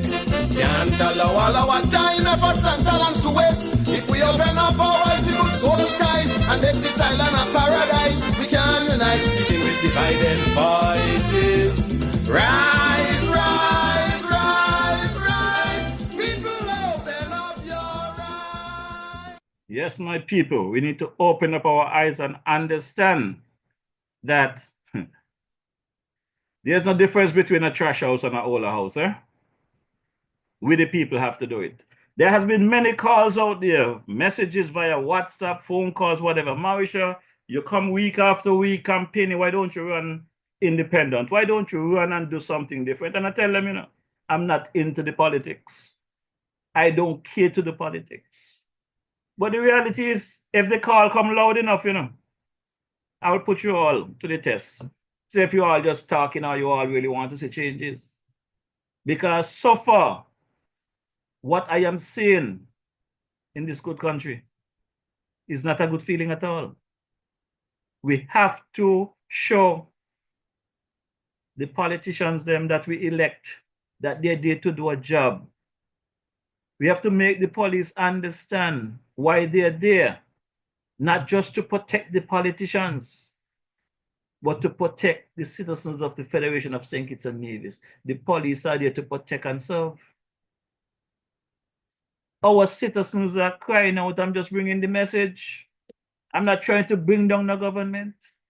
I'm not attacking anyone. I'm just talking the things that the people talking on the street. I am the voice of the people who are voiceless. So my good people, my brother Short Shirt, tell me drop another track here.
justice reign and the language of truth goes down like rain. When treachery cease, when corruption cease, there is nothing to fear. But tyranny will persist, dictate and oppress, harass and distress. No power, no power, no power in this world can halt the people's quest for freedom, freedom, freedom.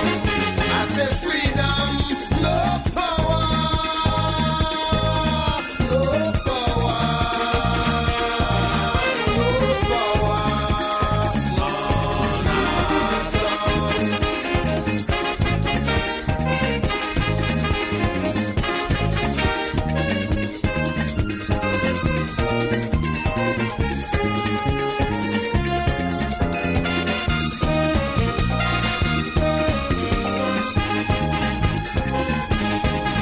Give me liberty, oh give me death. Guns will never quell struggles of freedom where injustice dwells.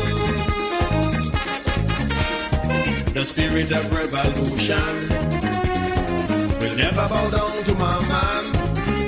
The quality of virtue increases beneath oppression. The more we are suppressed and denied our right to pursue all happiness and liberty, it's the greater our resistance to tyranny shall be. And no power, not by might, no power, not by force that will can steal the wrath of a people's vengeance. Only when justice overlays the land and men are free from fear and free of want.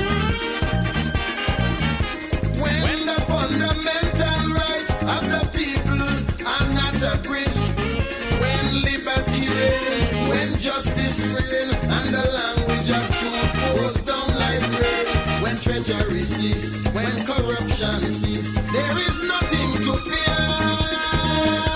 But tyranny will persist, dictate and oppress, harass and distress. No power, no power, no power in this world can halt the people's quest for freedom, freedom, freedom. I said freedom, no power, no power, no power, none at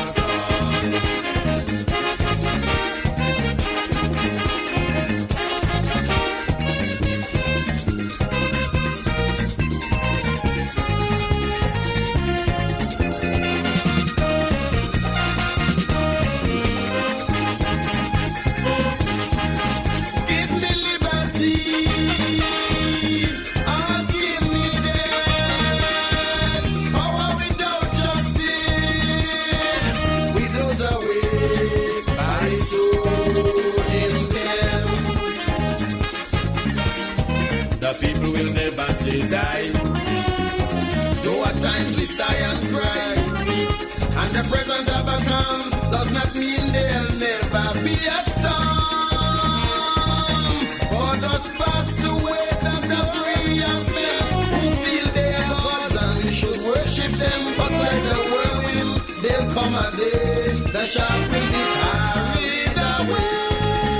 And no power, not by might, no power, not by force that will can steal the wrath of a people's vengeance. Only when justice overlays the land and men are free from fear and free of want. When the fundamental rights of the people are not abridged, when liberty reigns, when justice reigns, and the language of truth goes down like rain, when treachery cease, when corruption cease, there is nothing to fear.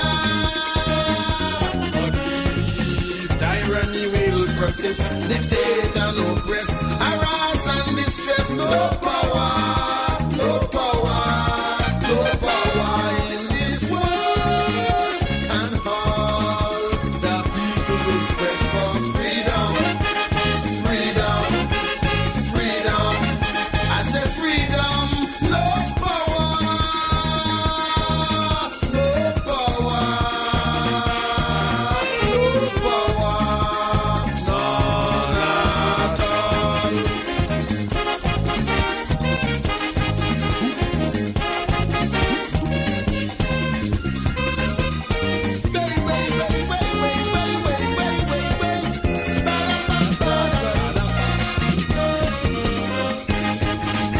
Yes, sound of the man, Brother Emmanuel here. Brother Short Shirt. Lovely track, lovely track. And you know, there's another track that Short Shirt has here. I remember during one of my interview with Dr. Joe some years ago, I think it was just prior to the election, you know, during the campaign. This one was called Our Pledge. He said he will put this one in his rotation. I wonder if he listened to it since.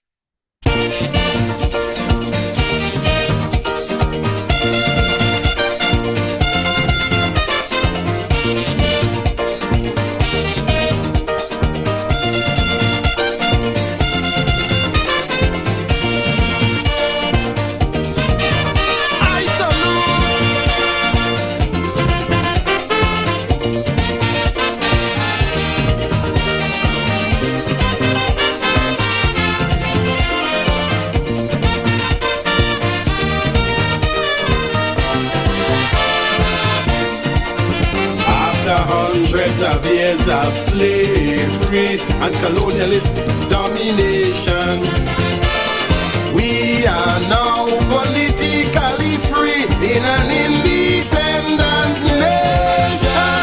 The dreams of our forefathers have finally come true, and the battle that they have fought are now benefiting me and you.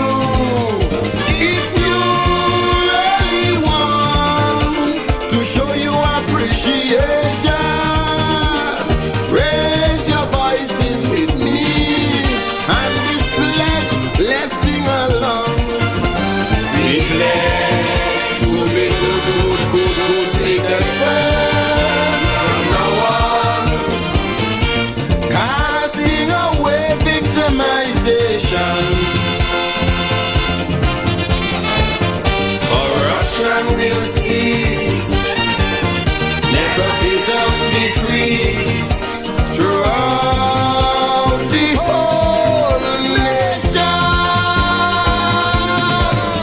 Our country then will be not just a society, but a just society.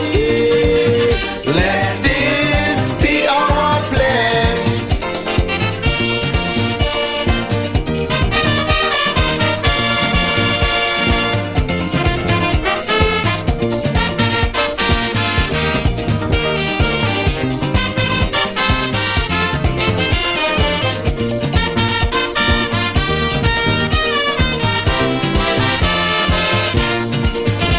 But please beware, my countrymen, of the trappings of false liberty. For true liberation does not only lie in constitutionality. We have gained nothing if all we do is pass from bondage to a subtler task. We're foreign sharks with their fangs exposed, surround us with promises of a brighter world. Have we the yoke of slavery born? Now that master days have gone, there's place to set right all the wrong. We pledge to be good citizens from now on, casting away victimization.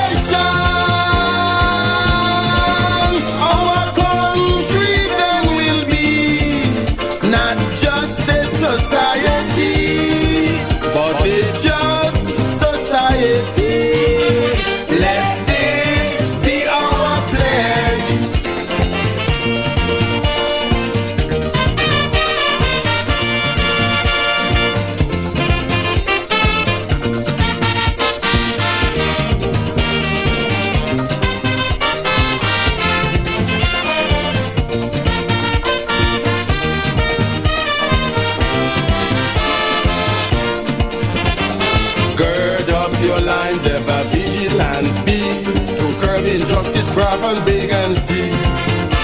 The right of each one must be recognized so that none will feel they ostracized. Equal opportunity for everyone. Each giving the other helping hand. We want no more exploitation from either foreign or the local man. We need our land for our children yet unborn. So Antigans and Barbudans, let's pledge to maintain our freedom. We pledge to be good citizens from now on, casting away victimization. Corruption will cease, nepotism decrease throughout the whole nation. Our country then will be not just a society, but a just society. Let this be our pledge.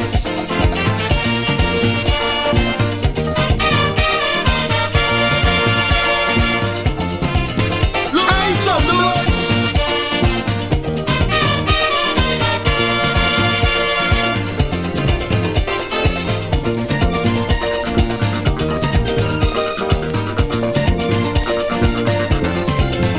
I salute.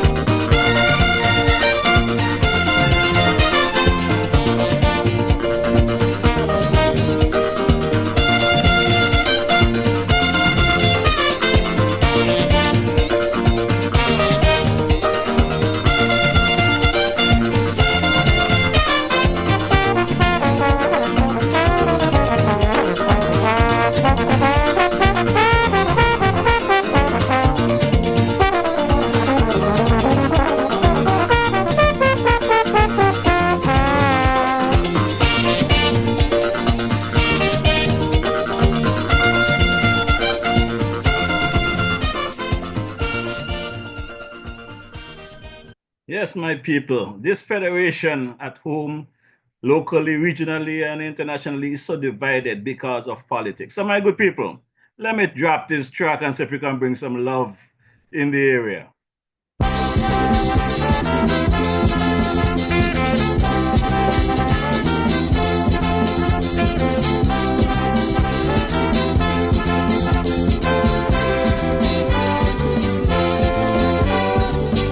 Do we want a better world?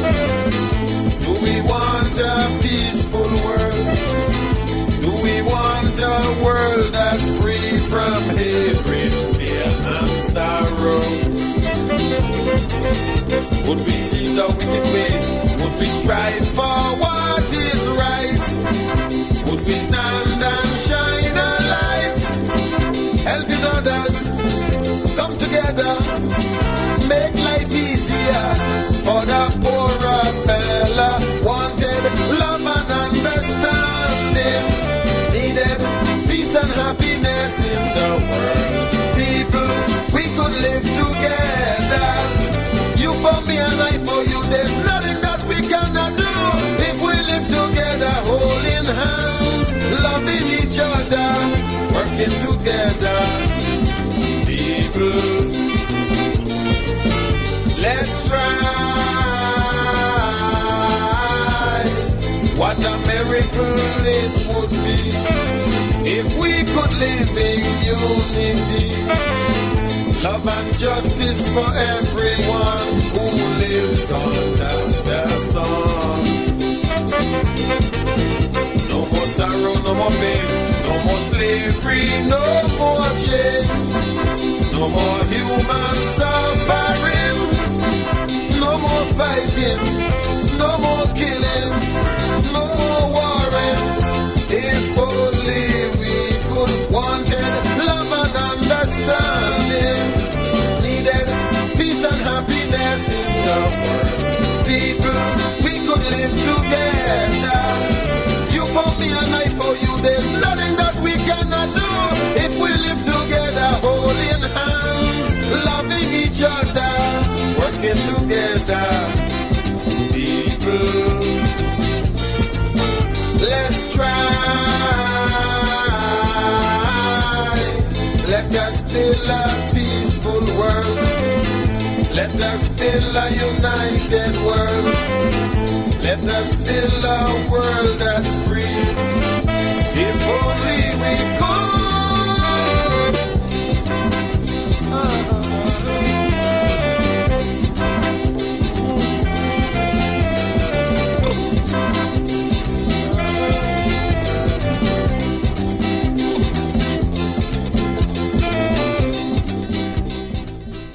Yeah, man, if we can only come together, live together, respect each other, and put country above self. That is our motto. I want to say good evening to my baby girl. I wonder where she's at this time, because my baby girl will tell you all straight up, leave she daddy alone, because nobody gonna run him, Not a soul gonna run him out of St. Kitts Nevis. Right?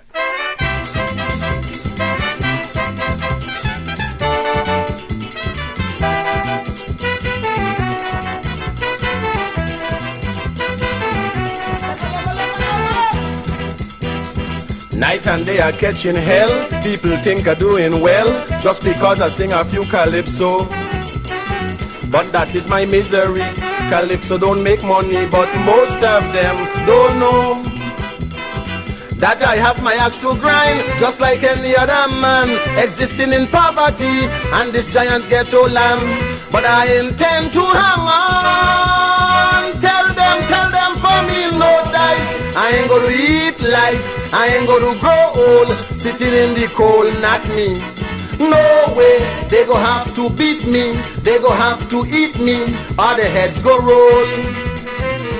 Tell them I say I was born in this land, I go die in this land. Nobody go run me from where me come from. Nobody go run me, lad. Nobody go run me. Nobody go run me.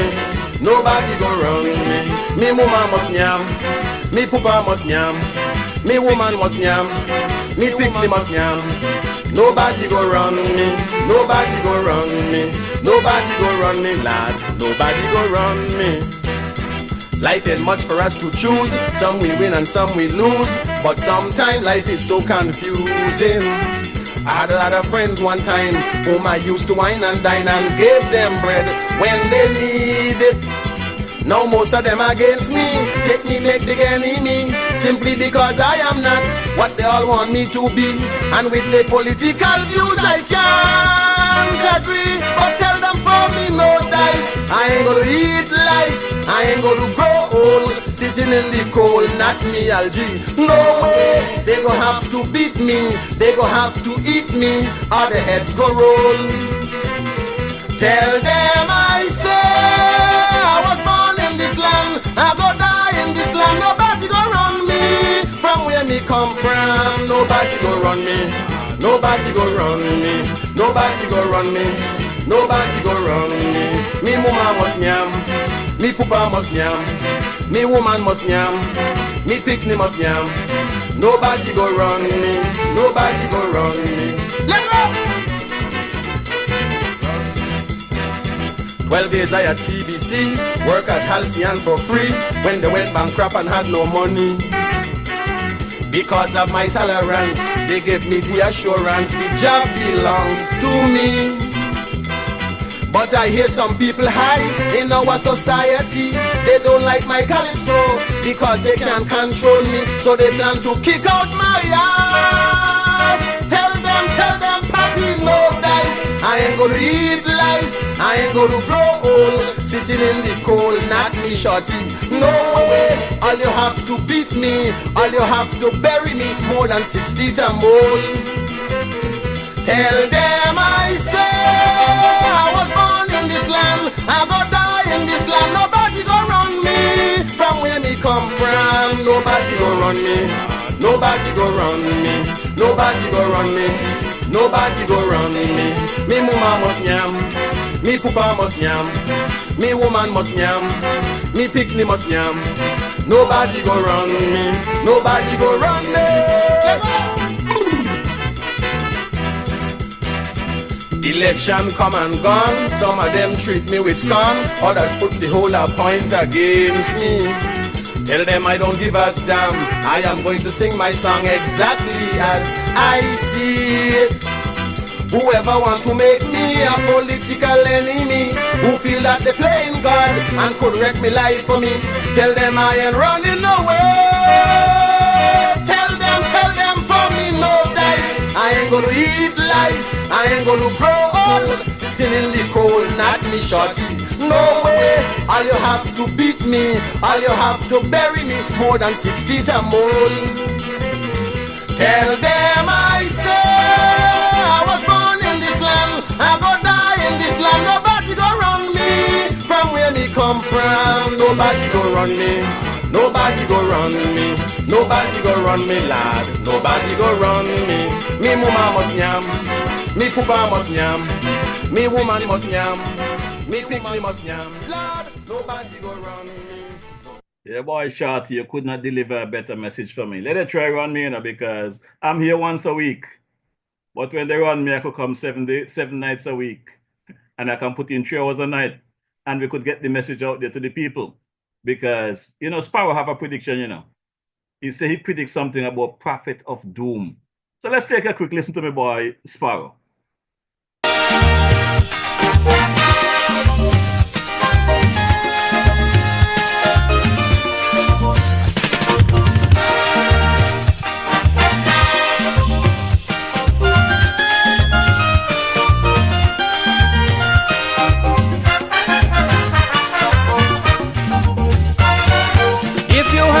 See and know when politics going wrong, with facts and figures prepared to show, it's better to bite your tongue. To them political boss, who the people trust and get double cross, you're an obstacle to be removed at any cost. Oh, a social conscience is really very dangerous to your health. The awesome strength of the powers that be most certainly will be felt. To tell them that their priorities and performances on the par. It's poetic to hear them describe to you who you are. First of all, you're a megalomaniac, a power seeker, a crazy or a crack, troublemaker. And if you tell them that the economy is no longer in full bloom, then you become a prophet of doom and gloom.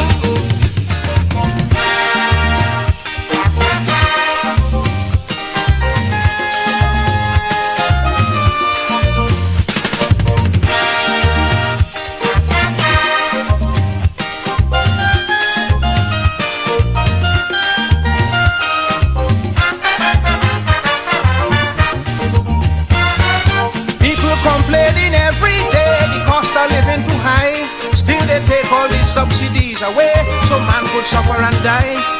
The situation is much too rough for anyone to ignore, and I know that the people can't take it anymore. But to show you really and truly care is often misunderstood.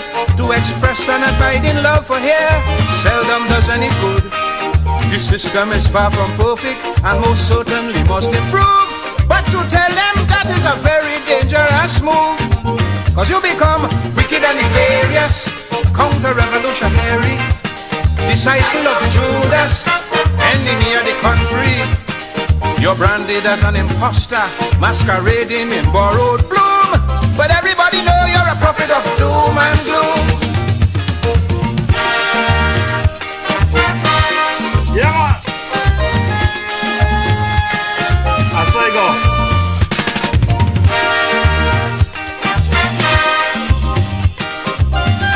This is Caribbean Vibe.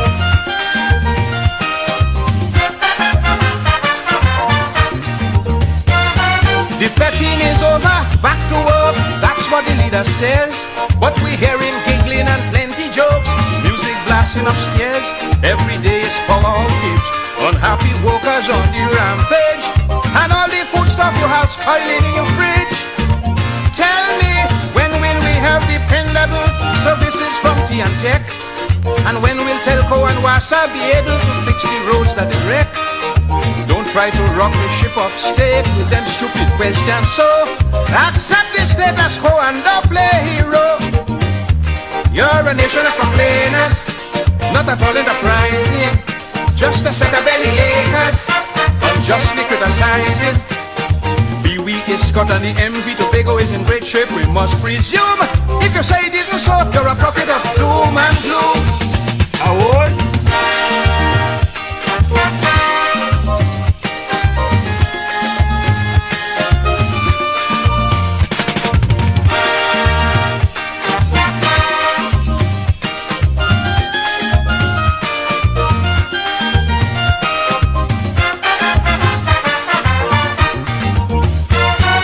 Questionable deals made in haste continue to grow and grow.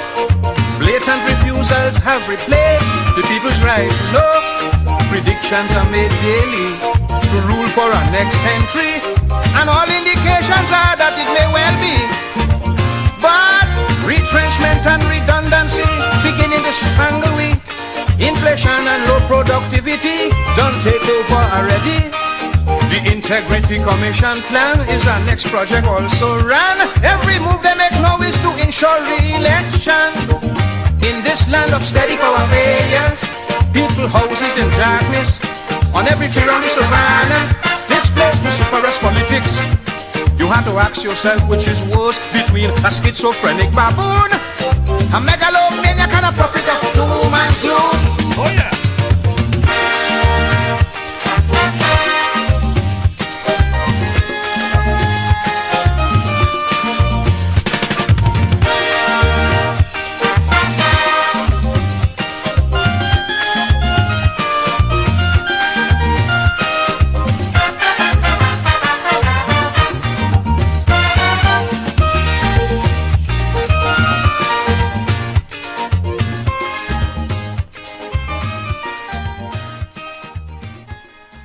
Yes, I go, man. You know, they're going to call me all kind of thing because you're supposed to stay quiet.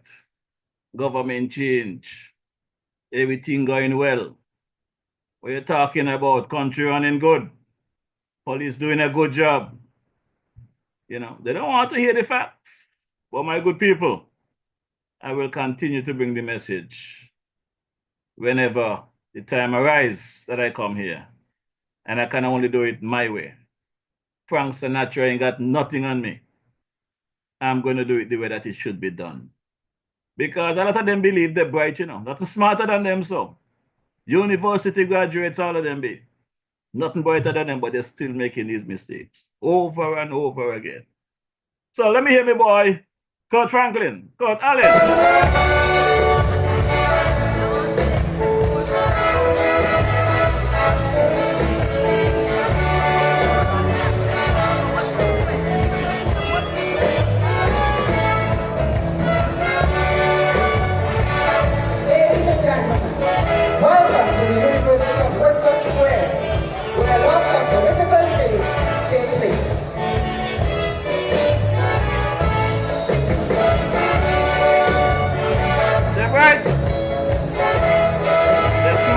I want to fly.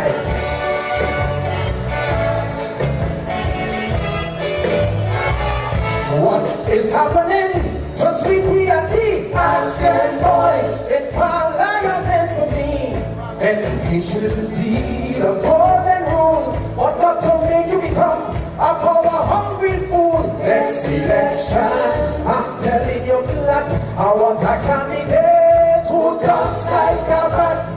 I will campaign till the very end for somebody who can't come from 1 to 10. Cause them fellas, they're bright, they're too bright, and that is why oh my goodness, they're bright, cause bright, and that is why we're seeing bright with the 2020 vision, but to see people live in 1920 condition.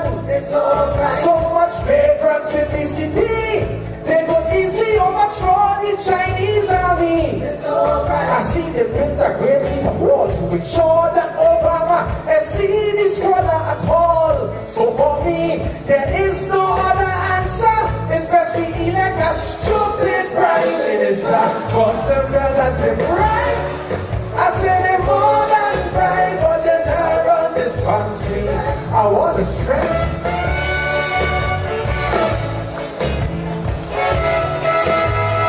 Sing it out loud.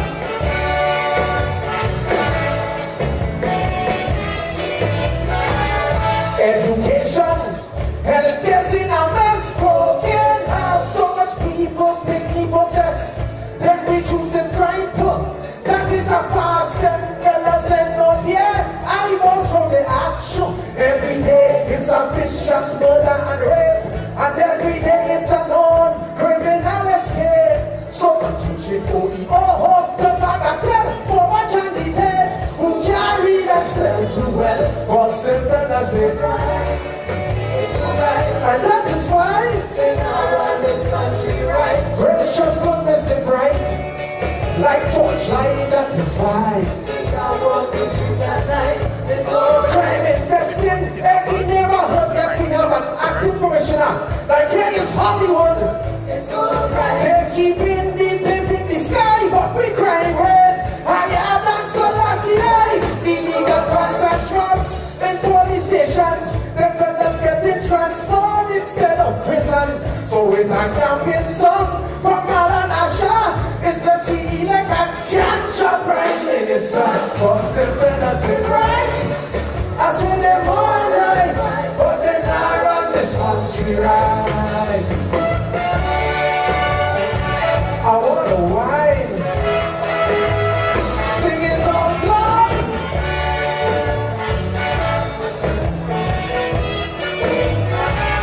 All you used to say, Chambers was done, see his family deserves a public apology.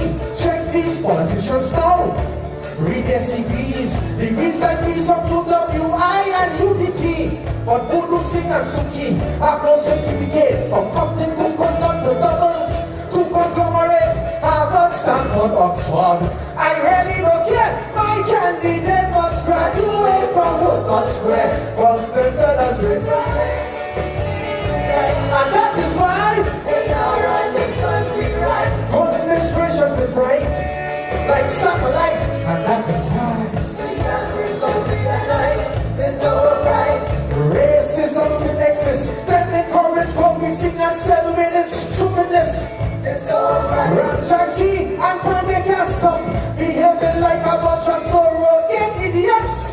But they prepare marriages. They're not to arrange against it, Obama. Every man try talking change. One that just don't promise. Don't try to become law. To make the country a good prime minister. Cause them fellas they right. They're more than right. But they now run this country right. I want to run. That's right, though. Swing it all loud.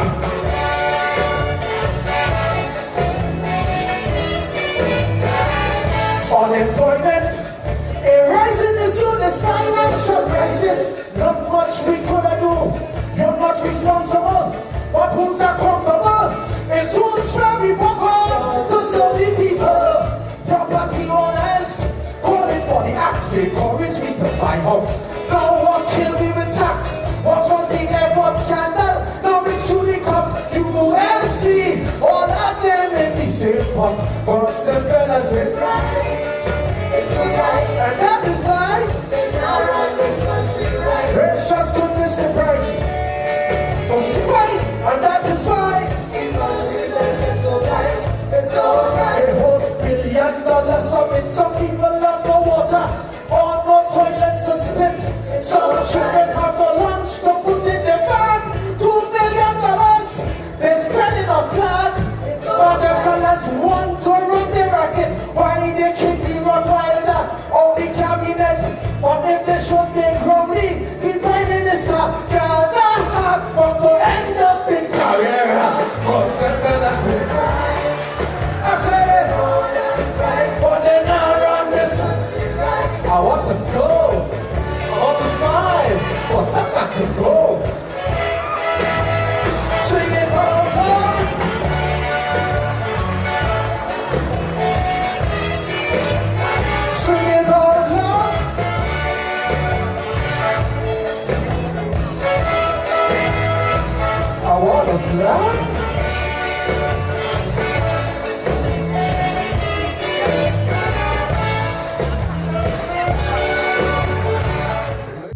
Yes, that's the sound of the man Kurt Allen there. They're too bright. And my good people, this brings us to the end of the podcast for this evening.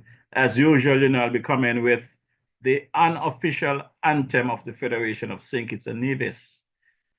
This one is by the late, great King Arrow. This one is called Arise. Your country needs you at this time. So my good people, without any further ado, I will say take a quick listen to this one. Hazel, I know you love the music and you love to dance. Please, take a listen to the lyrics. This one is called Arise. Enough respect to the leaders of our beloved Federation of St. Kitts Nevis. Take warning, listen to the lyrics of this track. We love you, we support you.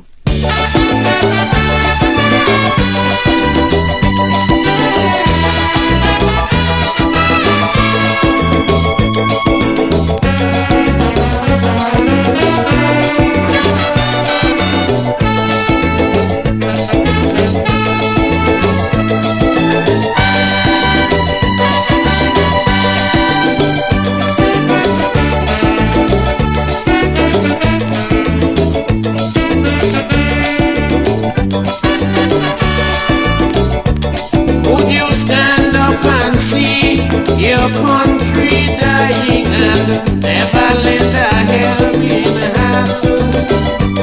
Would you see your children's future dwindling, creating much disillusion? Or would we watch on idly, disregarding our self-sufficiency?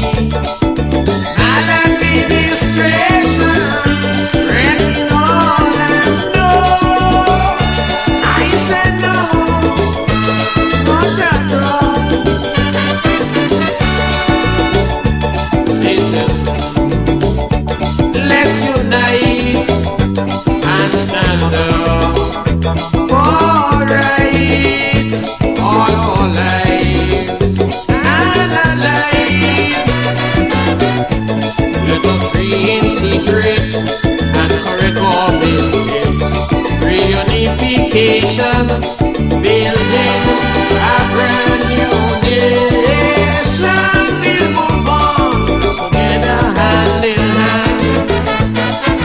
Rise, citizens, arise. The country is yours, all yours, still yours.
Reunification, building a brand new nation. We move on together hand in hand.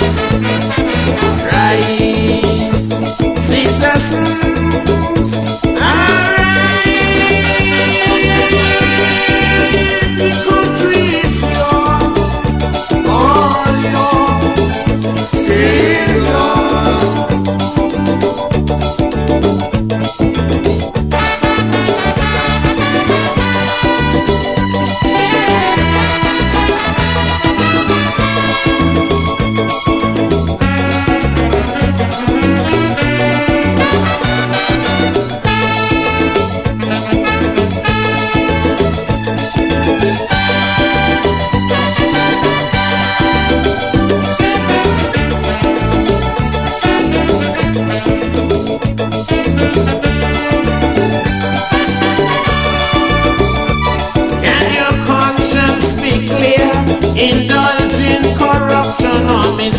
holding public office, being accused of unemployment and crimes, or disrupting a citizen's peace. Oh, my country in this harmony, separated politically. Hatred for a brother cannot love each other.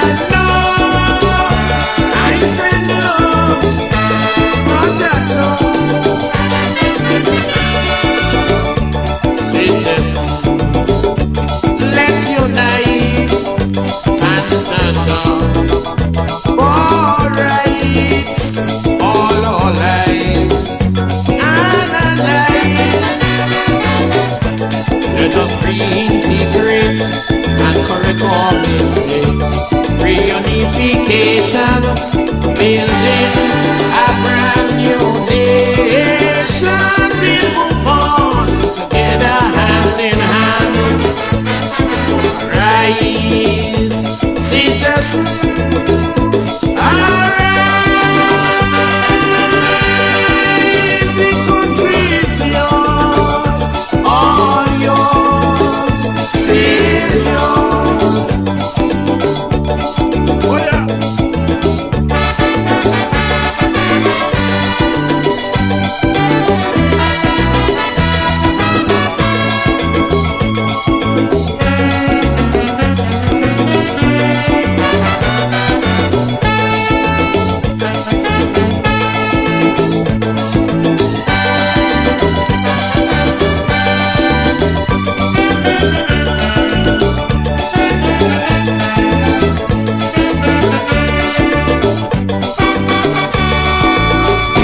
Yes, my good people, and that's the end of the program for this evening. Exactly 8 o'clock on the dot. I'm out of here. Just want to say a quick good evening to the good water people there, Island Purified Water, there at Main Street, Newton Grounds and Kitts. I want to say thanks to Brother Powell and his team for keeping the DJ hydrated when I am in the neighborhood.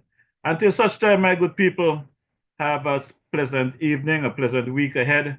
And if you cannot be good, be careful. DJ Mawisha is